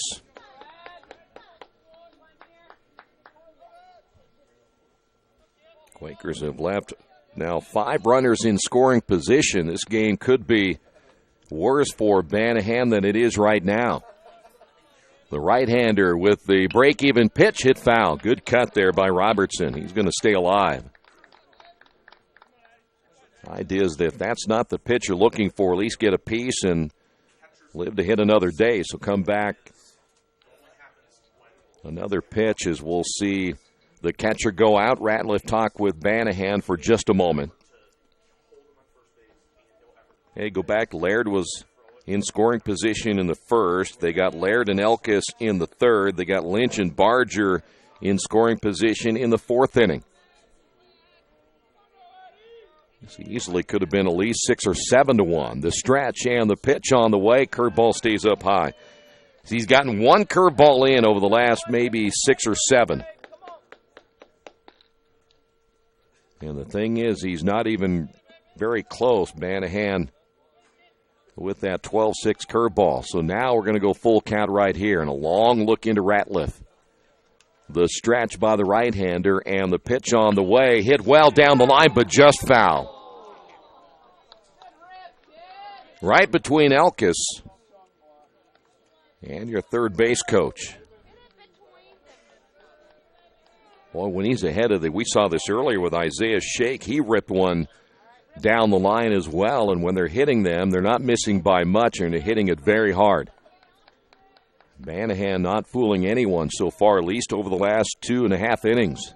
The stretch by the right-hander, the pitch is on the way, and another good cut. That'll be fouled away. We're going to stay at 3 balls and 2 strikes. Well, and the more you get that starter to throw, the more likely are you to get to their bullpen, and that'd be the next key. Get the starter out and work on a bullpen that has not been very good for Transylvania. Runners again will get their leads at second and third. Here's the stretch. And the pitch on the way, grounded toward the third baseman. Nelson will throw to the plate, and they'll get Elkis at home. So nice play again by Nelson. So 2 away. Krumloff will advance on to third. Robertson will reach on the fielder's choice, and here's Isaiah Shake. Number 33, Isaiah Shake. So 2 away as Isaiah is 0 for 2. Boy, in a game like this, that's a huge out. Isaiah flew out, and he is grounded out. So now Banahan set to throw, and he will step and look. We're going to keep an eye and see what McAnally does at short. Anytime he taps that right thigh, they'll throw home. And that's where Banahan has looked most of the time. Let's see if he'll do it again. Here's the stretch, and he will throw home on this one. Nope, he's going to throw over. So if he tugs on his pants, we're trying to pick up a couple of signs up here. If he tugs on his right pant leg twice, apparently he throws to first base. If he taps, he throws home. Krumloff down at third. Here he tugged it more than twice. Here's the pitch on the way, and he gets a good jump at first base, and the pitch is really high as Isaiah Shake had to back out. So now runners at second and third.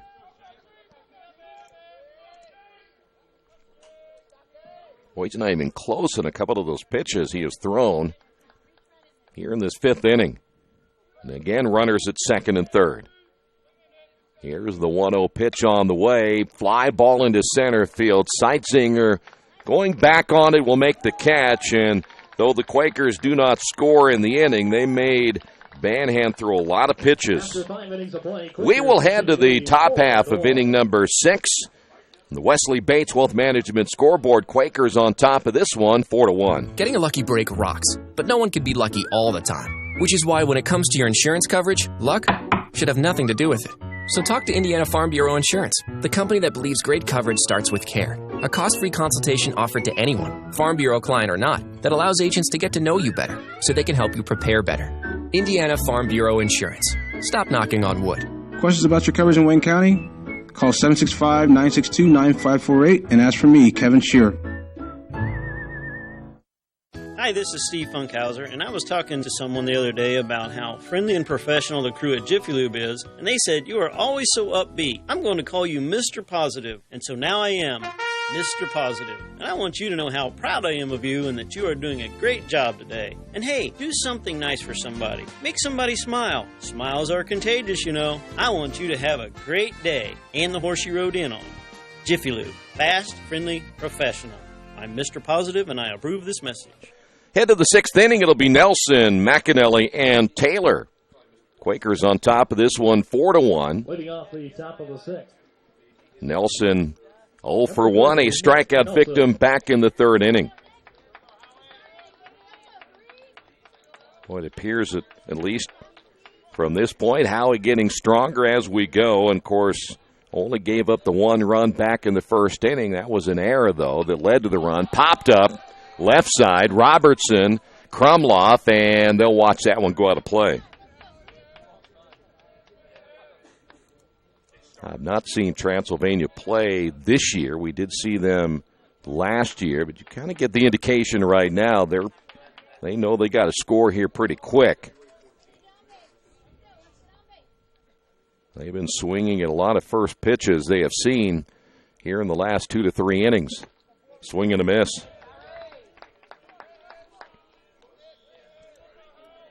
No balls and 2 strikes now to Nelson.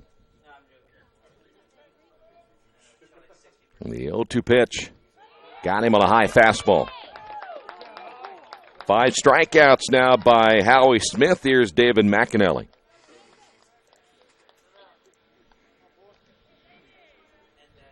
McAnally picked up a base hit in the 3rd inning. Then was caught in a run down. Wiping out any chance for the Pioneers, and there's another swing and a miss. Again, I sound like I'm beating a dead horse, but you go back over the last, and even in the 4th inning, 4th and 5th innings, they were all swinging at first pitches, and they've done it again here in the 6th inning. Here's the 0-1. Popped up foul, and we talked about how many times where perhaps the best pitch you'll see in any sequence will be that first pitch. So if you see a pitch you like, go ahead and take it, but a lot of hitters like to see a pitch or two before they get in that comfort zone and swing the bat. Pitch is up high. 1 ball and 2 strikes. Here's the wind and the pitch on the way, and that one's low and inside. Almost looked like Howie a little off balance that time on his pitch. And we'll go to 2 balls and 2 strikes. The break-even pitch on the way, hit well into left field. Going back on it will be Shake. He'll make the catch, 2 outs. And we'll head to the top of the order now, Isaac Taylor. At bat number 49, Isaac Taylor.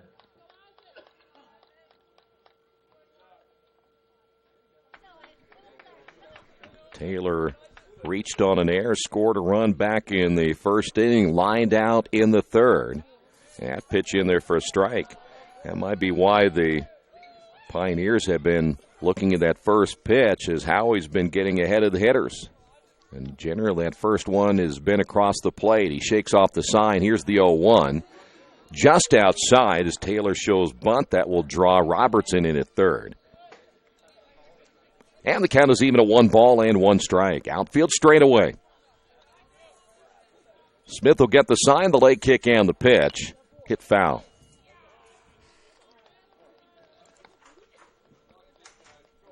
Well, for the Pioneers, who again like to run and steal bases certainly as much as Earlham does, they're going to have a difficult time now. Got to get guys on base, but you're still down 4-1. Here's the pitch.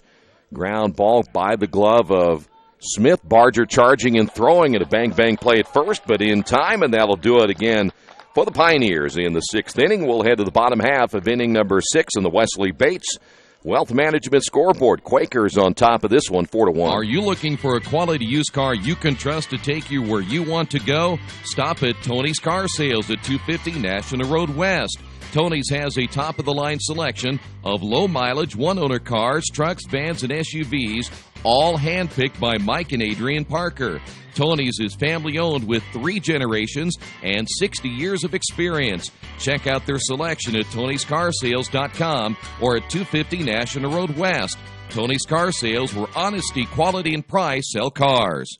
Hi, this is Troy Argowski of Radio Troy Digital Sports. There are plenty of places for me to get lunch or dinner, but there's only one Mancino's. In fact, I was just there for lunch the other day and had a delicious pizza grinder. That's just one of many choices I can get at Mancino's. How about a fresh salad? Several varieties of pasta, Mancino's Lights, or perhaps even an oven-baked spaghetti, or maybe a pepperoni pizza. So when you're looking for a great lunch or dinner, make sure you choose Mancino's, 217 National Road West in Richmond. Oh, yeah. That's my bus time. Kendall Baker will lead things off. It'll be Baker, Lynch, and Barger. Quakers on top 4-1. Third baseman Nelson will play in, knowing that Baker will try to bunt his way on more often than not as that pitch is outside for a ball. Baker walked his last time up, stolen base, scored a run. Banahan's next pitch on the way is outside. He's on a short leash. I'm sure this is probably it for him if he doesn't get the job done here in this sixth inning. The wind and the 2-0 pitch hit foul off the end of the bat.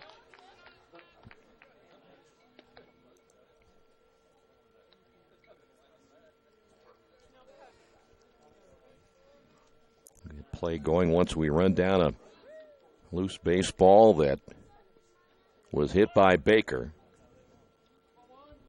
Kendall 0 for 1.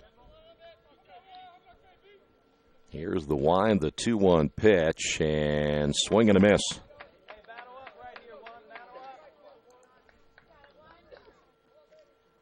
Kendall will even sometimes attempt to lay down a bunt if he sees that third baseman playing back even with a 2-2 pitch. He won't this time. He lines this one toward the shortstop. McAnally has thrown to first in time. Nice play again. We've seen McAnally play well at short.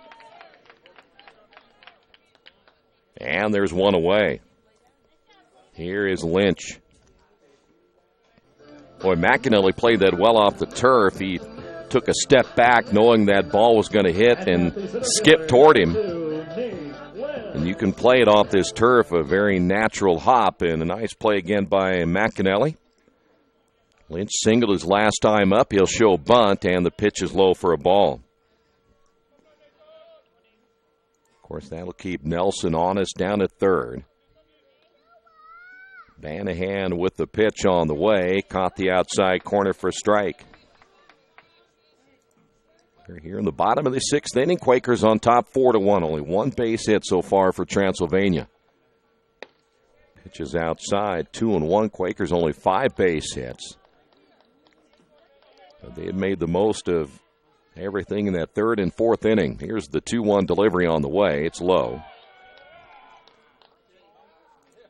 Boy, again, Lynch gets on base, and the running begins. Here's your 3-1. This one hit into center field, but Seitzinger's there, makes the catch. And with 2 away, here is Matt Barger.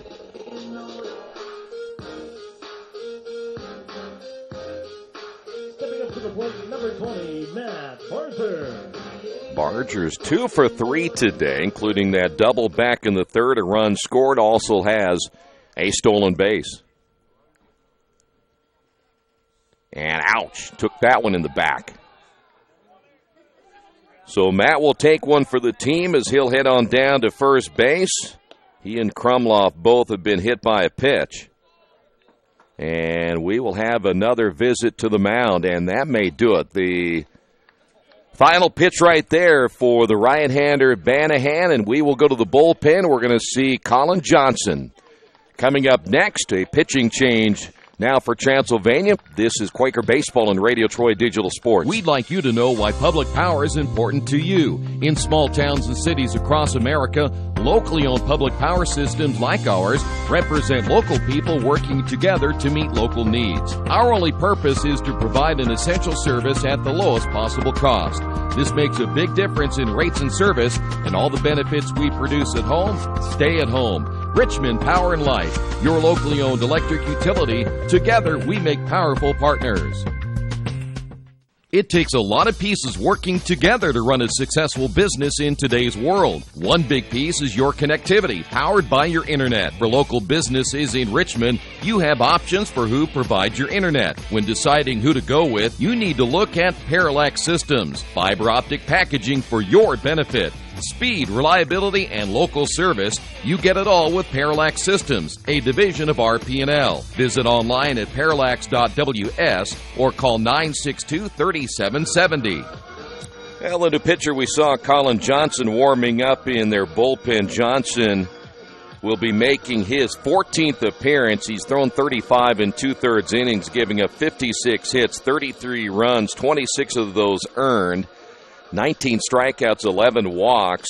He is 2-2 on the year and a robust ERA of 6.56. So this gives you an idea. You go from Banahan, who had an ERA of 3.49 coming in. You come now to the bullpen at 6.56, and this is exactly what the Quakers are looking for, is to get to that Transylvania bullpen. So Barger down at first, and Barger, by the way, he can run as well. 18 stolen bases coming in, has 1 today. We'll try to get to that 20 mark, perhaps right here. The stretch by Johnson, throw to first, and they got him. The lead too far that time for Barger, and he got picked off, and that'll do it for the Quakers here in inning number 6. We head to the 7th on the Wesley Bates Wealth Management scoreboard. Quakers on top of this one, 4-1. At Richmond Power and Light, we're committed to Richmond. We've been a part of this community for over 114 years. We're not part of some big energy conglomerate, and we don't answer to out-of-town stockholders. Instead, we are accountable to you. And just like you, we want what's best for our hometown. That means you can count on us to provide reliable electricity at low rates. We are Richmond Power and Light, your hometown electric utility, building Richmond a better tomorrow. Hey, today's game brought to you in part by New Vision Sports. It's a training program that focuses on the training and improvement of the serious athletes of all ages and skill levels. From creating customized workout plans to providing ongoing motivation and support, New Vision strives to help you achieve your training goals. Contact New Vision to schedule your workout by giving them a call at 977-5831 or going to their website at newvisionsports.com. That's New Vision Sports with a Z. We head now to inning number 7. Seitzinger, Hart, and Ratliff all due up, and Howie Smith back onto the mound again for the Quakers. Seitzinger 0 for 2. Struck out looking back in the first inning and then lined out in the 4th. Howie giving up just 1 base hit so far. Here's a ground ball. It'll be Barger at second. High throw, tag laid on, and they'll say it's safe. I think he got the tag on. They're going to have to ask at first, or I should say at home plate, because I think he got the tag. There you see, well, maybe you can't see Steve Saka sits. They're going to come and ask the home plate umpire, but from our angle, and again, I can see how the field umpire might have been blocked out right there, but I thought that Elkis got the tag on before the runner got there. They're going to say no. That's not a good call. So that'll be a throwing error on Barger, his second error of the ball game. That'll bring up now Blake Hart. Hart is 0 for 2, though he lined out hard his last time up. That was the catch that Kendall Baker made on the run in the alley in right center field. So now Howie set to throw, and the pitch is outside for a ball.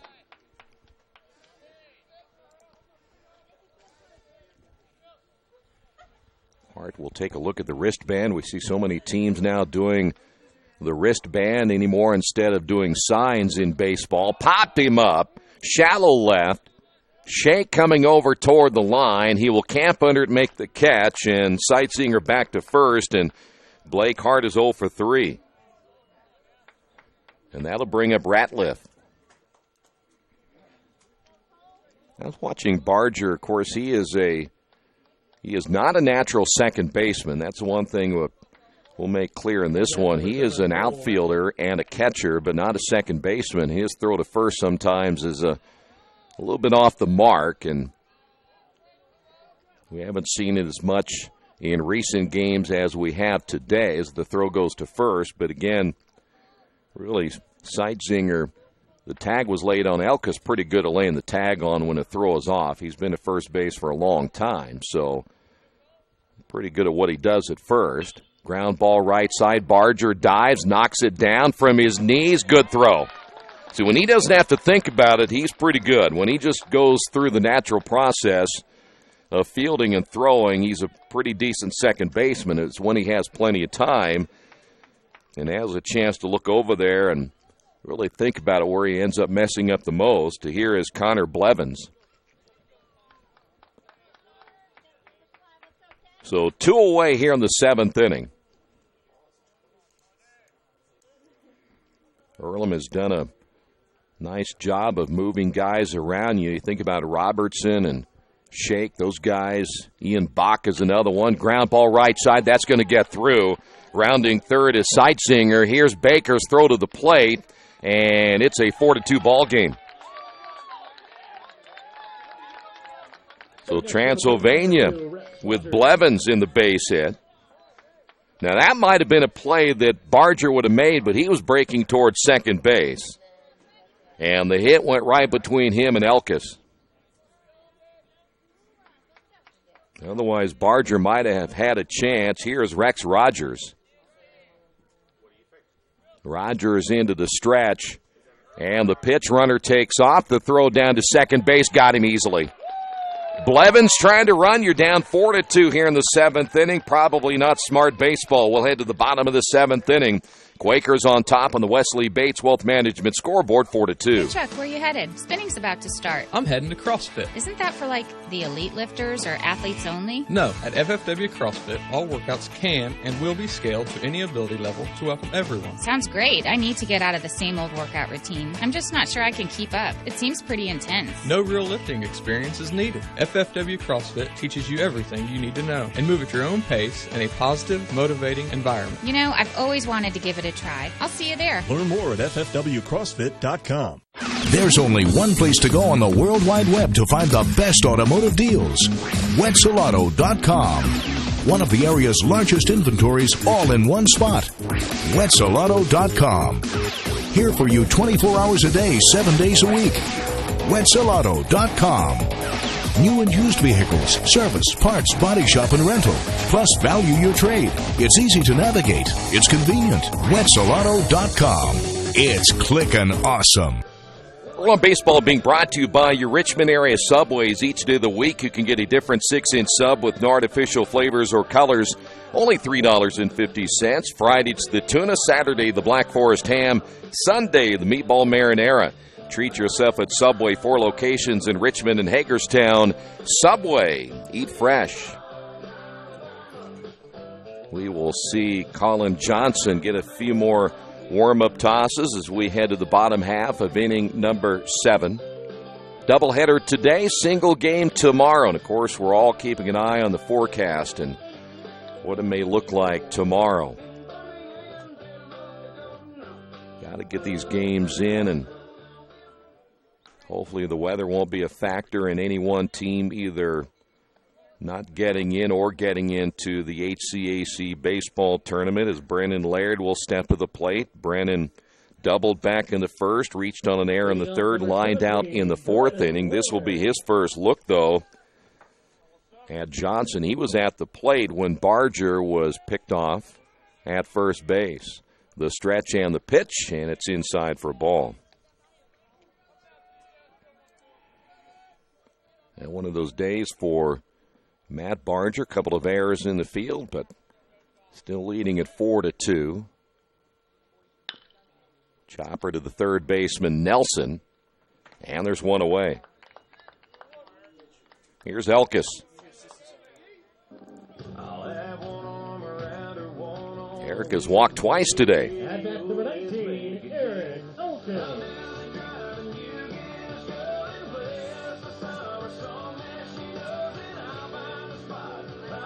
Eric, a stolen base back in the 3rd. Quakers had 3 double steals in the 3rd and 4th innings. The pitch by Johnson hit well into center field. That's on a rope. That could be 2 as the center fielder Seitsinger misplays it. Elkis will take the turn and stop at second base. So I believe they'll score that a single and then an error on Seitsinger. And that'll bring up Danny Dopp.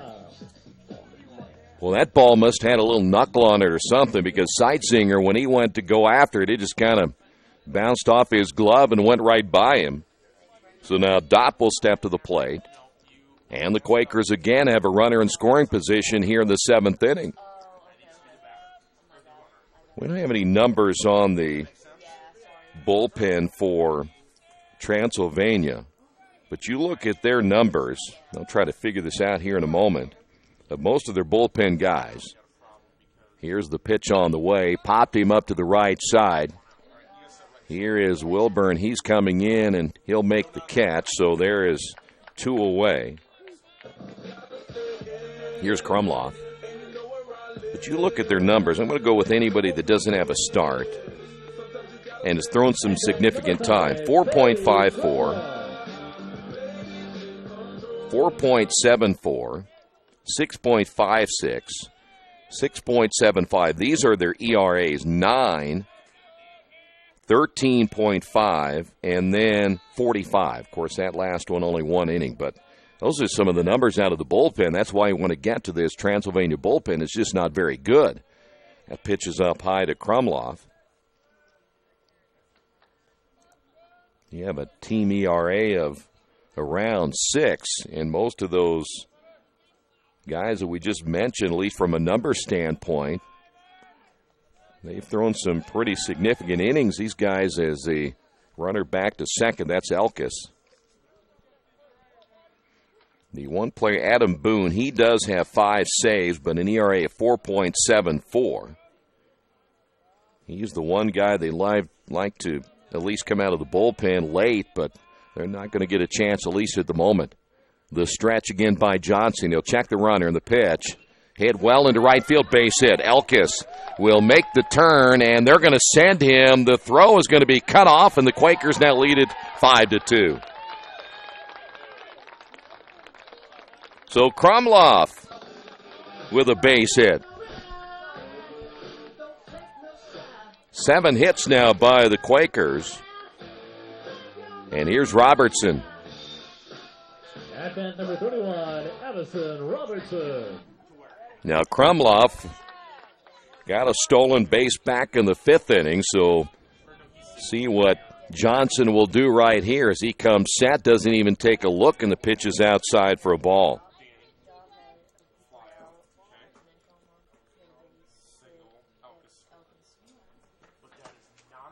That's a big run right there for the Quakers. It gives them a little insurance going into the 8th inning. Johnson throws to first.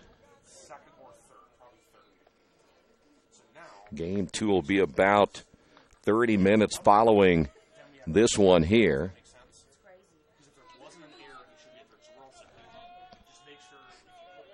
Johnson gets the sign now from Ratliff. Here's the stretch. And the pitch on the way, and a breaking ball just inside, 2-0. Well, he's not missing by much, but the one thing about it, Johnson lays that one across the plate. That's a pretty good pitch for Robertson to hit. As you go right-hander against right-hander, the stretch. The pitch on the way, and it's up high. Robertson will be taking all the way right here. 2 away as we play here in the bottom of the 7th inning.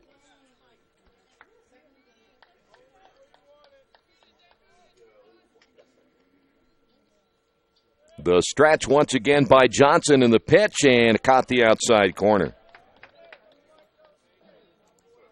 Boy, how many times have we seen now the Quakers today with 2 outs picking up runs? This is at least the 3rd time now. In fact, all 3 innings they have scored, there have been 2 outs in the inning.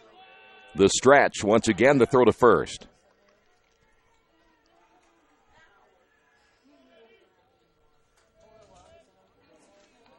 Though Earlham has not played as well defensively today, committing 3 errors, still managing to lead it 5-2. The stretch again, and the pitch runner takes off, pitches inside for ball 4. So that'll bring up Isaiah Shake.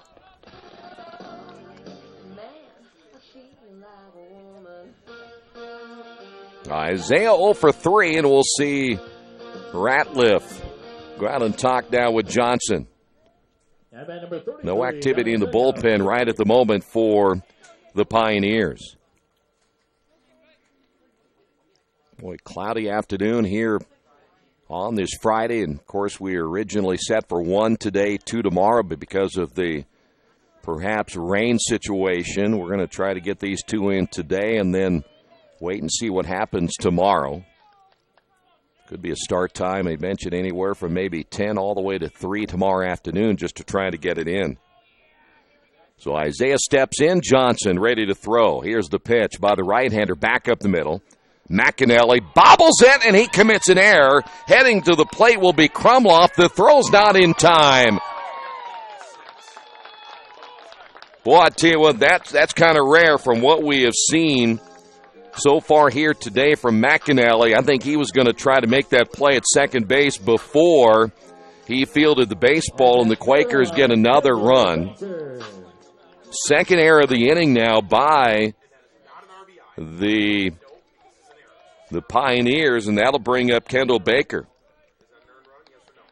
Baker's 0 for 2 with a run scored. Throw to second, not in time to get Robertson. So now we've seen 3 multiple run innings put together by the Quakers, 2 in the third, 2 in the fourth, 2 in the seventh. Johnson again giving up both runs in the inning. The stretch. And the pitch on the way. That one caught a piece of Ratliff. No balls and a strike. It is the third error committed. In fact, both teams now with 3. It was an error back in the third on Nelson. You have the Sightzinger error in center field, and now the error on McAnally. 0-1 to Kendall Baker. This is the 7th hitter now for the Quakers in the inning. Johnson comes set. And the pitch on the way, and it's in there for a strike. Now we've seen 3 double steals. Let's see if the Quakers will try to do it again here in the 7th inning. Robertson is at second, shakes at first, and both very capable base runners. Johnson will step off, and time is called. I would imagine that if Coach Sack is willing to gamble right here, why not do it another time? Johnson gets the sign from Ratliff. The pitch on the way gets away from Ratliff, and the runners will advance.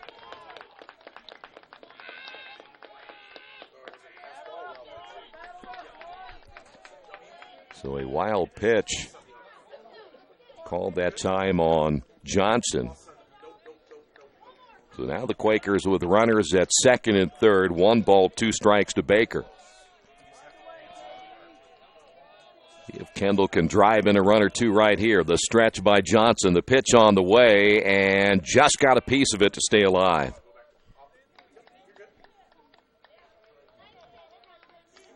Kendall has that kind of a slap hitter type swing at times. A lot of times he'll lay down that bunt. I wouldn't be so. He may not do it here at 1 and 2, but Johnson or say back Nelson is so far back down at third. I wouldn't be surprised if he did. But this is a swinging situation. Here's Johnson's pitch, misses low. 2 balls and 2 strikes. Robertson at third, Shake is at second.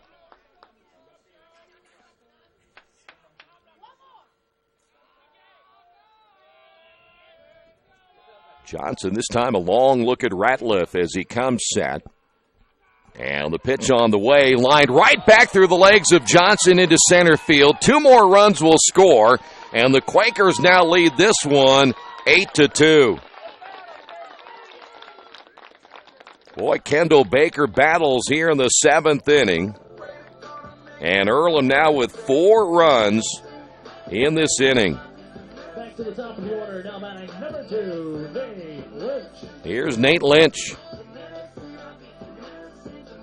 Well, that's a scary thing for Johnson because that one hit right off the mound and between his legs into center field. That one hit hard by Kendall Baker. Now you have more speed at first base. The throw not in time. Baker stolen base back in the 4th. The stretch again by Johnson. And another throw to first. Quakers now 8 runs on 8 hits.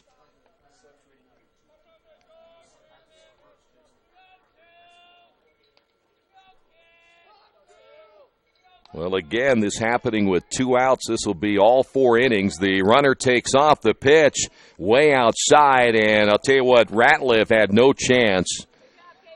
And the only reason was, but I think he got that ball stuck in his catcher's mitt. He couldn't get it out in time, and by the time he did, Kendall Baker had another stolen base, his second. Probably not the best pitch to handle either, though, was high and outside. Maybe too far high and outside for Ratliff to handle. 1-0 now to Lynch, the stretch. Again by Johnson. Here's the pitch, and that one drops in for a strike. 1-1 to Lynch. Lynch singled back in the 4th inning. His only hit so far, but boy, makes you nervous when he gets on base. He walked and scored in that 3rd. The stretch again, and the pitch on the way hit foul.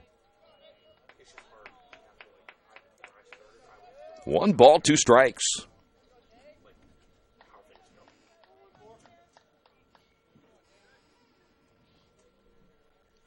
Well, Johnson again not getting much help from his defense here in the 7th inning.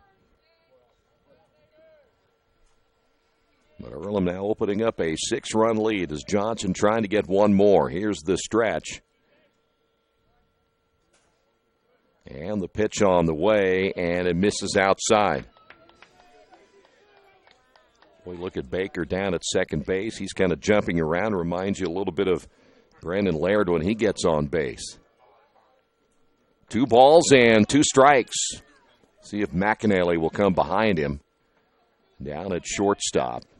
Johnson again comes set. Big lead again by Baker, and too big of a lead for Johnson.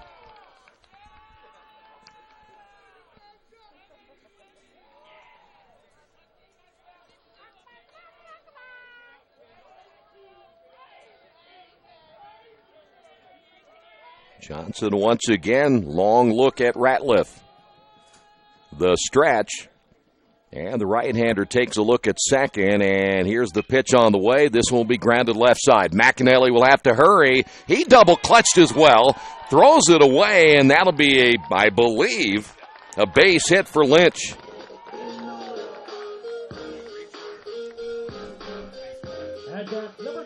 So now Baker at third. Lynch picks up his second base hit, and that'll bring up Matt Barger. That would have been tough. McAnally, pretty good shortstop as we saw. He did commit that error a little bit ago, but that would have been tough to get Lynch, even if he would have not double-clutched on that one. So here's Barger. Barger, couple of base hits, was hit by pitches last time up. Now that step to third, look to first, and something that's no longer allowed in Major League Baseball, but still allowed here in college baseball by Johnson. Throw to first, and a little closer play that time. Lynch, of course, with the stolen base earlier, now with 37. I would imagine if they can run right here, the Quakers will do it again. They want to bury Transylvania in this first game as quickly as possible now. And did they get Johnson? Well, let's wait and see. Well, they would have been, but time was called. That would have been a balk, but other than that, it was time called at the plate by Barger. So no balk by the pitcher Johnson. Lynch again, a good lead at first. The stretch. Throw to first, not in time. Of course, Baker keeping an eye on that throw. If Johnson throws it away, that'll be an easy run for the Quakers here in the 7th inning. And they've made Johnson really work in this inning. He's thrown a lot of pitches. He and Ratliff trying to get together in the signs as well. Well, the first game's so important in a series. You really put the pressure on the other team when you win that first game. Because then if you don't come back and win the second, you lose the series. And Earlham, they love to sweep this one, put their sights on next week. Well, still, again, a lot of baseball to be played. Mount St. Joe, Hanover coming to town next week. The stretch again by Johnson, throw to first. The only concern you have here is you're down by 6 runs. You have a dangerous hitter like Matt Barger at the plate. You've got a runner at third, and the stolen base isn't going to matter anything. Even if he gets to second, doesn't mean anything. And he got him to lean, but the only problem you have with this is right now, again, he means nothing. Right now, you got to go after this guy Barger. Working a lot on a base runner at first base. Johnson could be in trouble if he splits his attention much more. Runner takes off. The pitch is in there for a strike. Throw down, not in time. Stolen base again by Lynch. So the Quakers continue to run in this one. No balls and a strike now to Barger.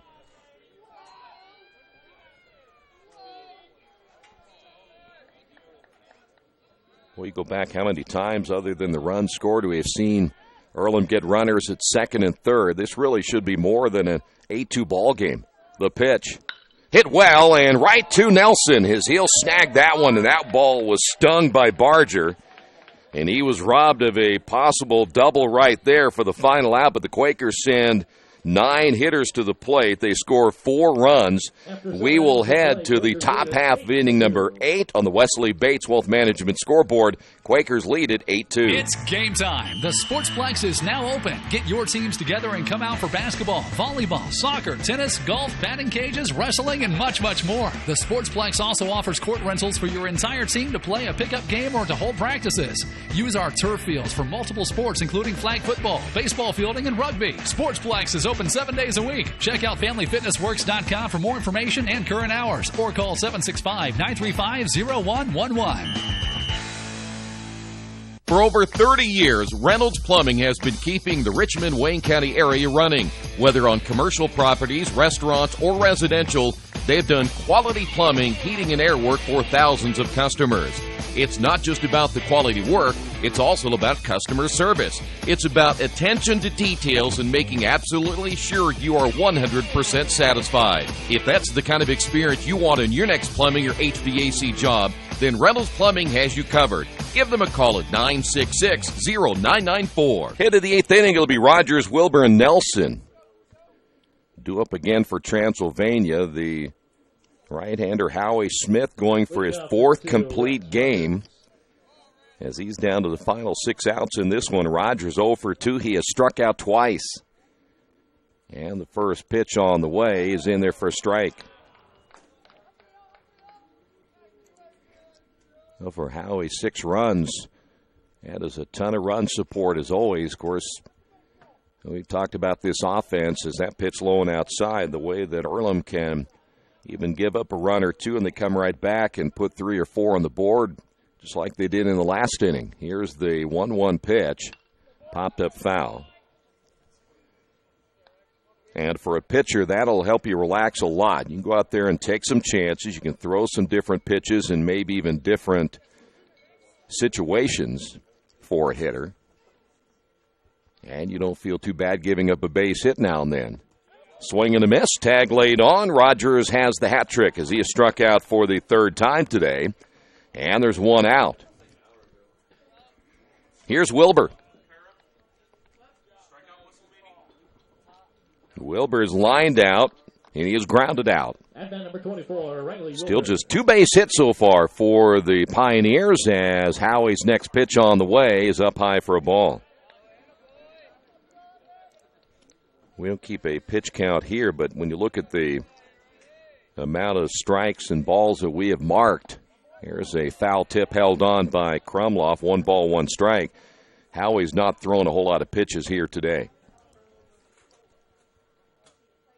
Here's the late kick and the pitch. Got him swinging again, 1-2. And as a pitcher, you start getting in that rhythm and you really feel like, again, with the run lead that you have, you really feel like they can't hit much of anything. As that one is fouled off by Wilbur, 1-2. And right now, this young man is in a zone.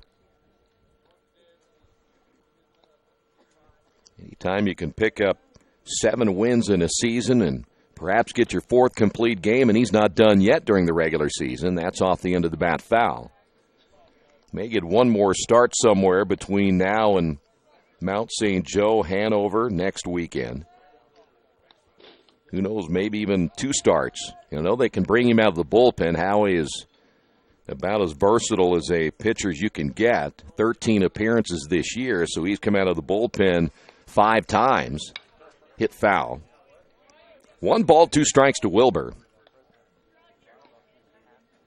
I was talking, of course, with him, Cody Krumloff, guys that are seniors, in the reality that their baseball careers, at least at the collegiate level, starting to come to an end as that pitch is low. 2 balls, 2 strikes. And when you know that this is about it, that reality sets in. You maybe take it up a level or two, knowing there's no more tomorrow. 2 balls, 2 strikes. Here's the break-even pitch on the way. Got him looking. 2 away here in the 8th inning. And that'll bring up Nelson. 7 strikeouts now by Howie Smith. He's now 1 away from 60 strikeouts on the season. Nelson has struck out twice.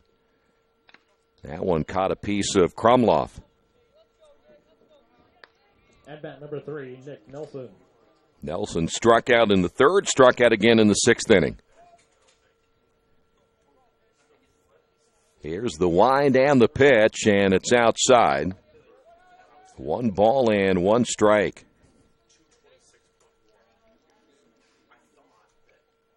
The pitch on the way, popped up foul. Good cut there by Nelson.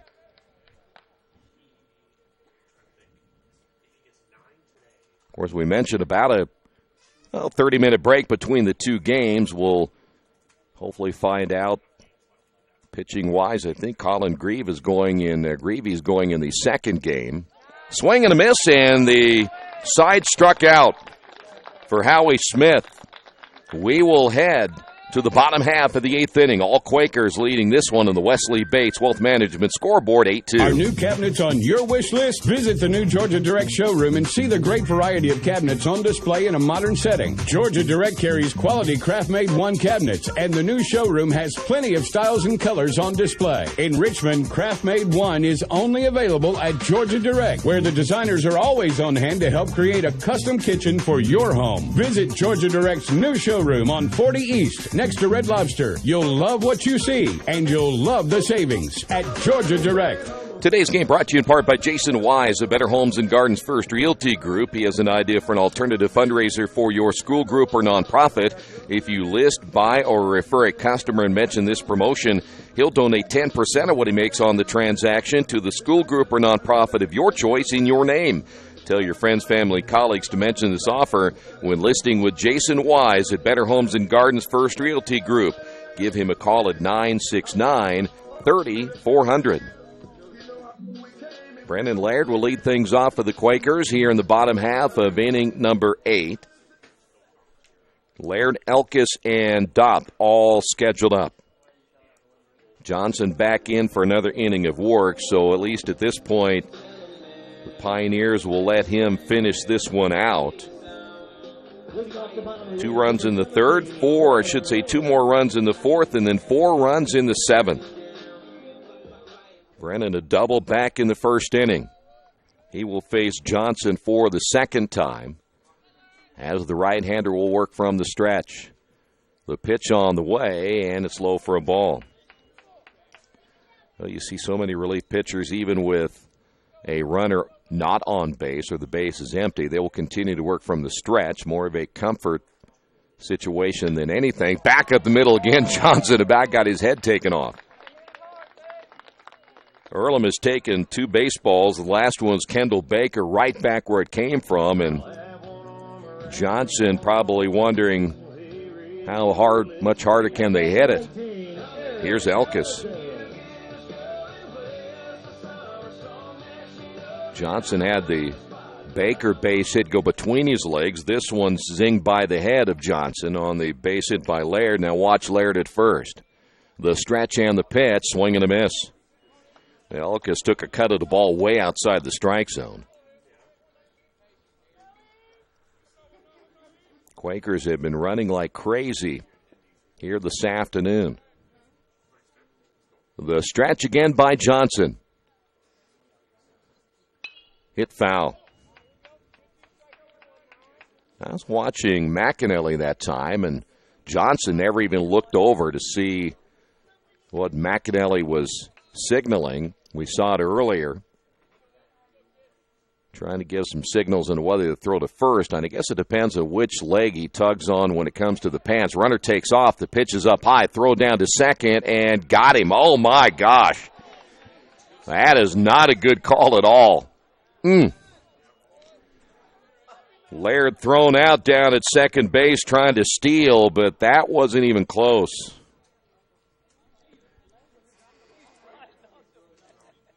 So one away. 1 ball, 2 strikes. Johnson now ready to throw to Elkis. Here's the pitch, and it's hit foul. Well, we have seen now the one play that was made by Elkis, who got the tag on at first base. He missed that one. He just missed his second one of the afternoon down at second base. Here's your 1-2 pitch, low and outside. 2 balls and 2 strikes. It might have been different if maybe McAnally didn't have to bring the ball down. It was kind of a high throw at that time by Ratliff. Here's the break-even pitch, struck him out.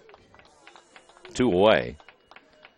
But when McAnally had to go to get the baseball and bring it back down, that's when the foot of Laird got in time. But when you're up 8-2, you don't argue as much. Here's Danny Dopp. Dopp still looking for his first base hit. So 2 away here in the bottom of the 8th inning is Johnson set to throw on the pitch, called strike.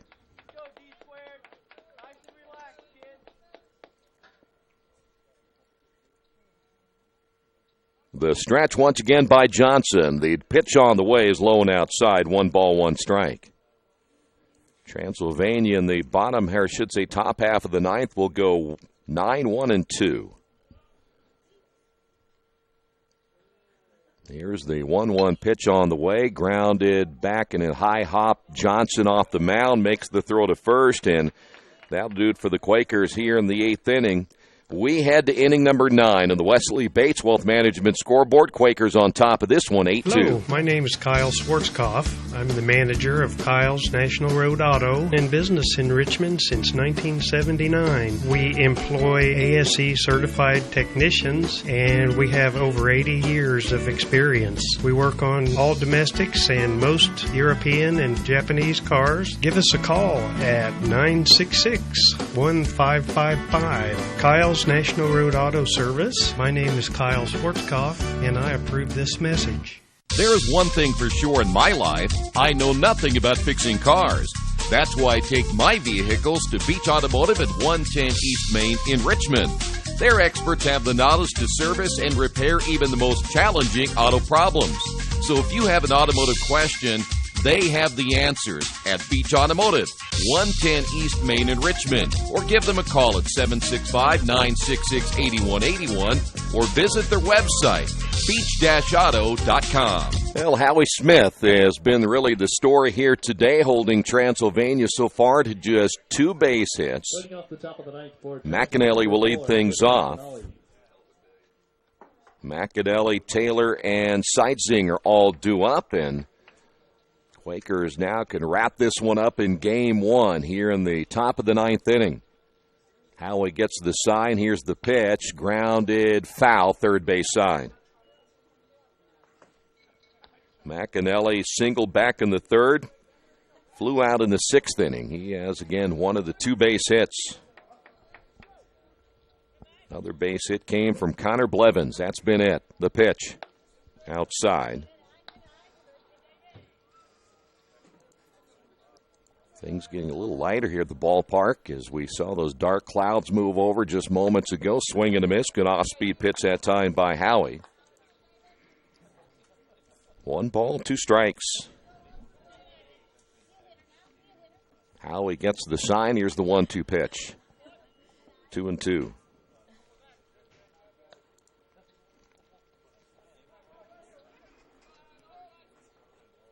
Again, we're thinking around 30 minutes between the two games. They had scheduled it for 4:15. I think we'll start earlier than that. Popped up right side. That is Elkis to make the catch, one away. Here's Isaac Taylor. Quakers are now just 2 outs away from winning their 20th game of the year and going 15-6 in conference play. We have not gotten any scores anywhere else. As we keep an eye on the Bluffton, Hanover, Defiance, Mount St. Joe, Anderson, Franklin matchups today.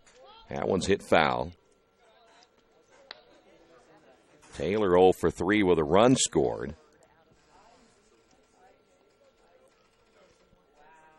Howie shakes off the sign.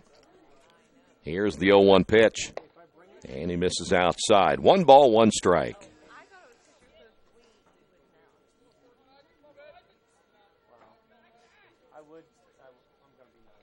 The 1-1 pitch popped him up. Shallow center Lynch. And Lynch diving, and he makes the catch right in front of Brennan Laird. What a play by Nate Lynch in center field. I wasn't sure anyone was going to get to that one. You had Barger and Laird all converging along with Lynch, and Lynch dives to make the catch for out number 2. Number 32, Daniel Seitzinger. So here is Seitzinger stepping up, 0 for 3 with a run scored back in the 7th inning, and the pitch is in there. In fact, that's inside for a ball. Looked like a pretty good pitch that time by Howie. Here's the wind and the pitch on the way, hit foul.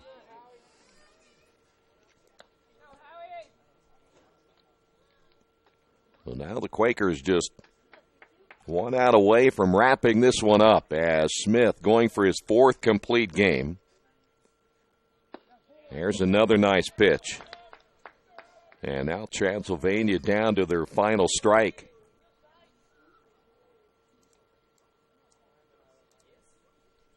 Here's your 1-2 pitch. 2 balls, 2 strikes.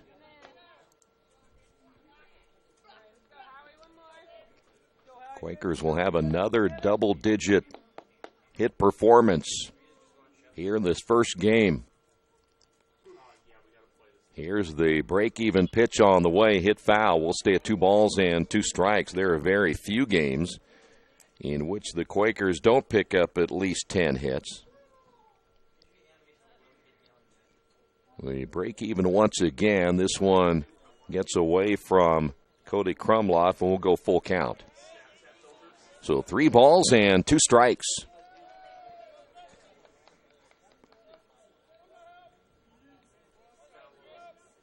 Two away as we play here in the 9th inning. And the payout pitch on the way, grounded back up the middle. That'll be a base hit. So Seitzinger with a single. And that'll bring up now Blake Hart. Hart has hit the ball hard today, but he's 0 for 3. Perhaps his hardest hit was back in the 4th inning. He hit that one in the gap. It was one that Kendall Baker ran down. Smith with the pitch on the way is outside for a ball.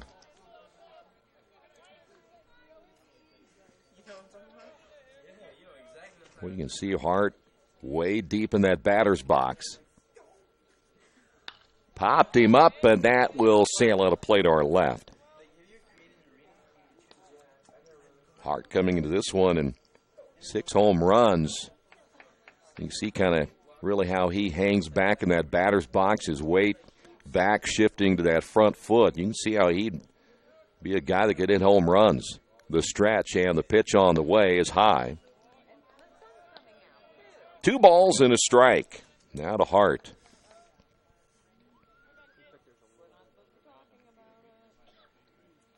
Here's the 2-1. Runner takes off, popped him up. Shortstop Laird going out. Laird is there. He will make the catch, and that's going to do it. So the Quakers win it here, game number 1 by a final of 8-2 in a game that took 2 hours and 8 minutes to play. As Earlham picks up the win here today, 8-2. And again, for Earlham, they are now 20-12 overall. They are 15-6 in conference play. Transylvania now 13-21 overall, 8-13 in the conference. And you see those guys meeting right there above your scoreboard.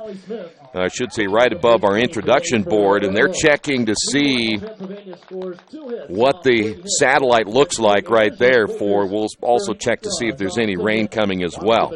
Quakers 8 runs, 10 hits, 3 errors. Transylvania 2 runs, 3 hits, 3 errors. Howie Smith gets the win. He is now 7-3 on the season. Banahan takes the loss. He is now 2-3 on the season as well. We're about 30 minutes between the two games. Thanks for being with us here in Game 1. Final score, Quakers 8, Transylvania 2. This has been Earlham Baseball and Radio Troy Digital Sports.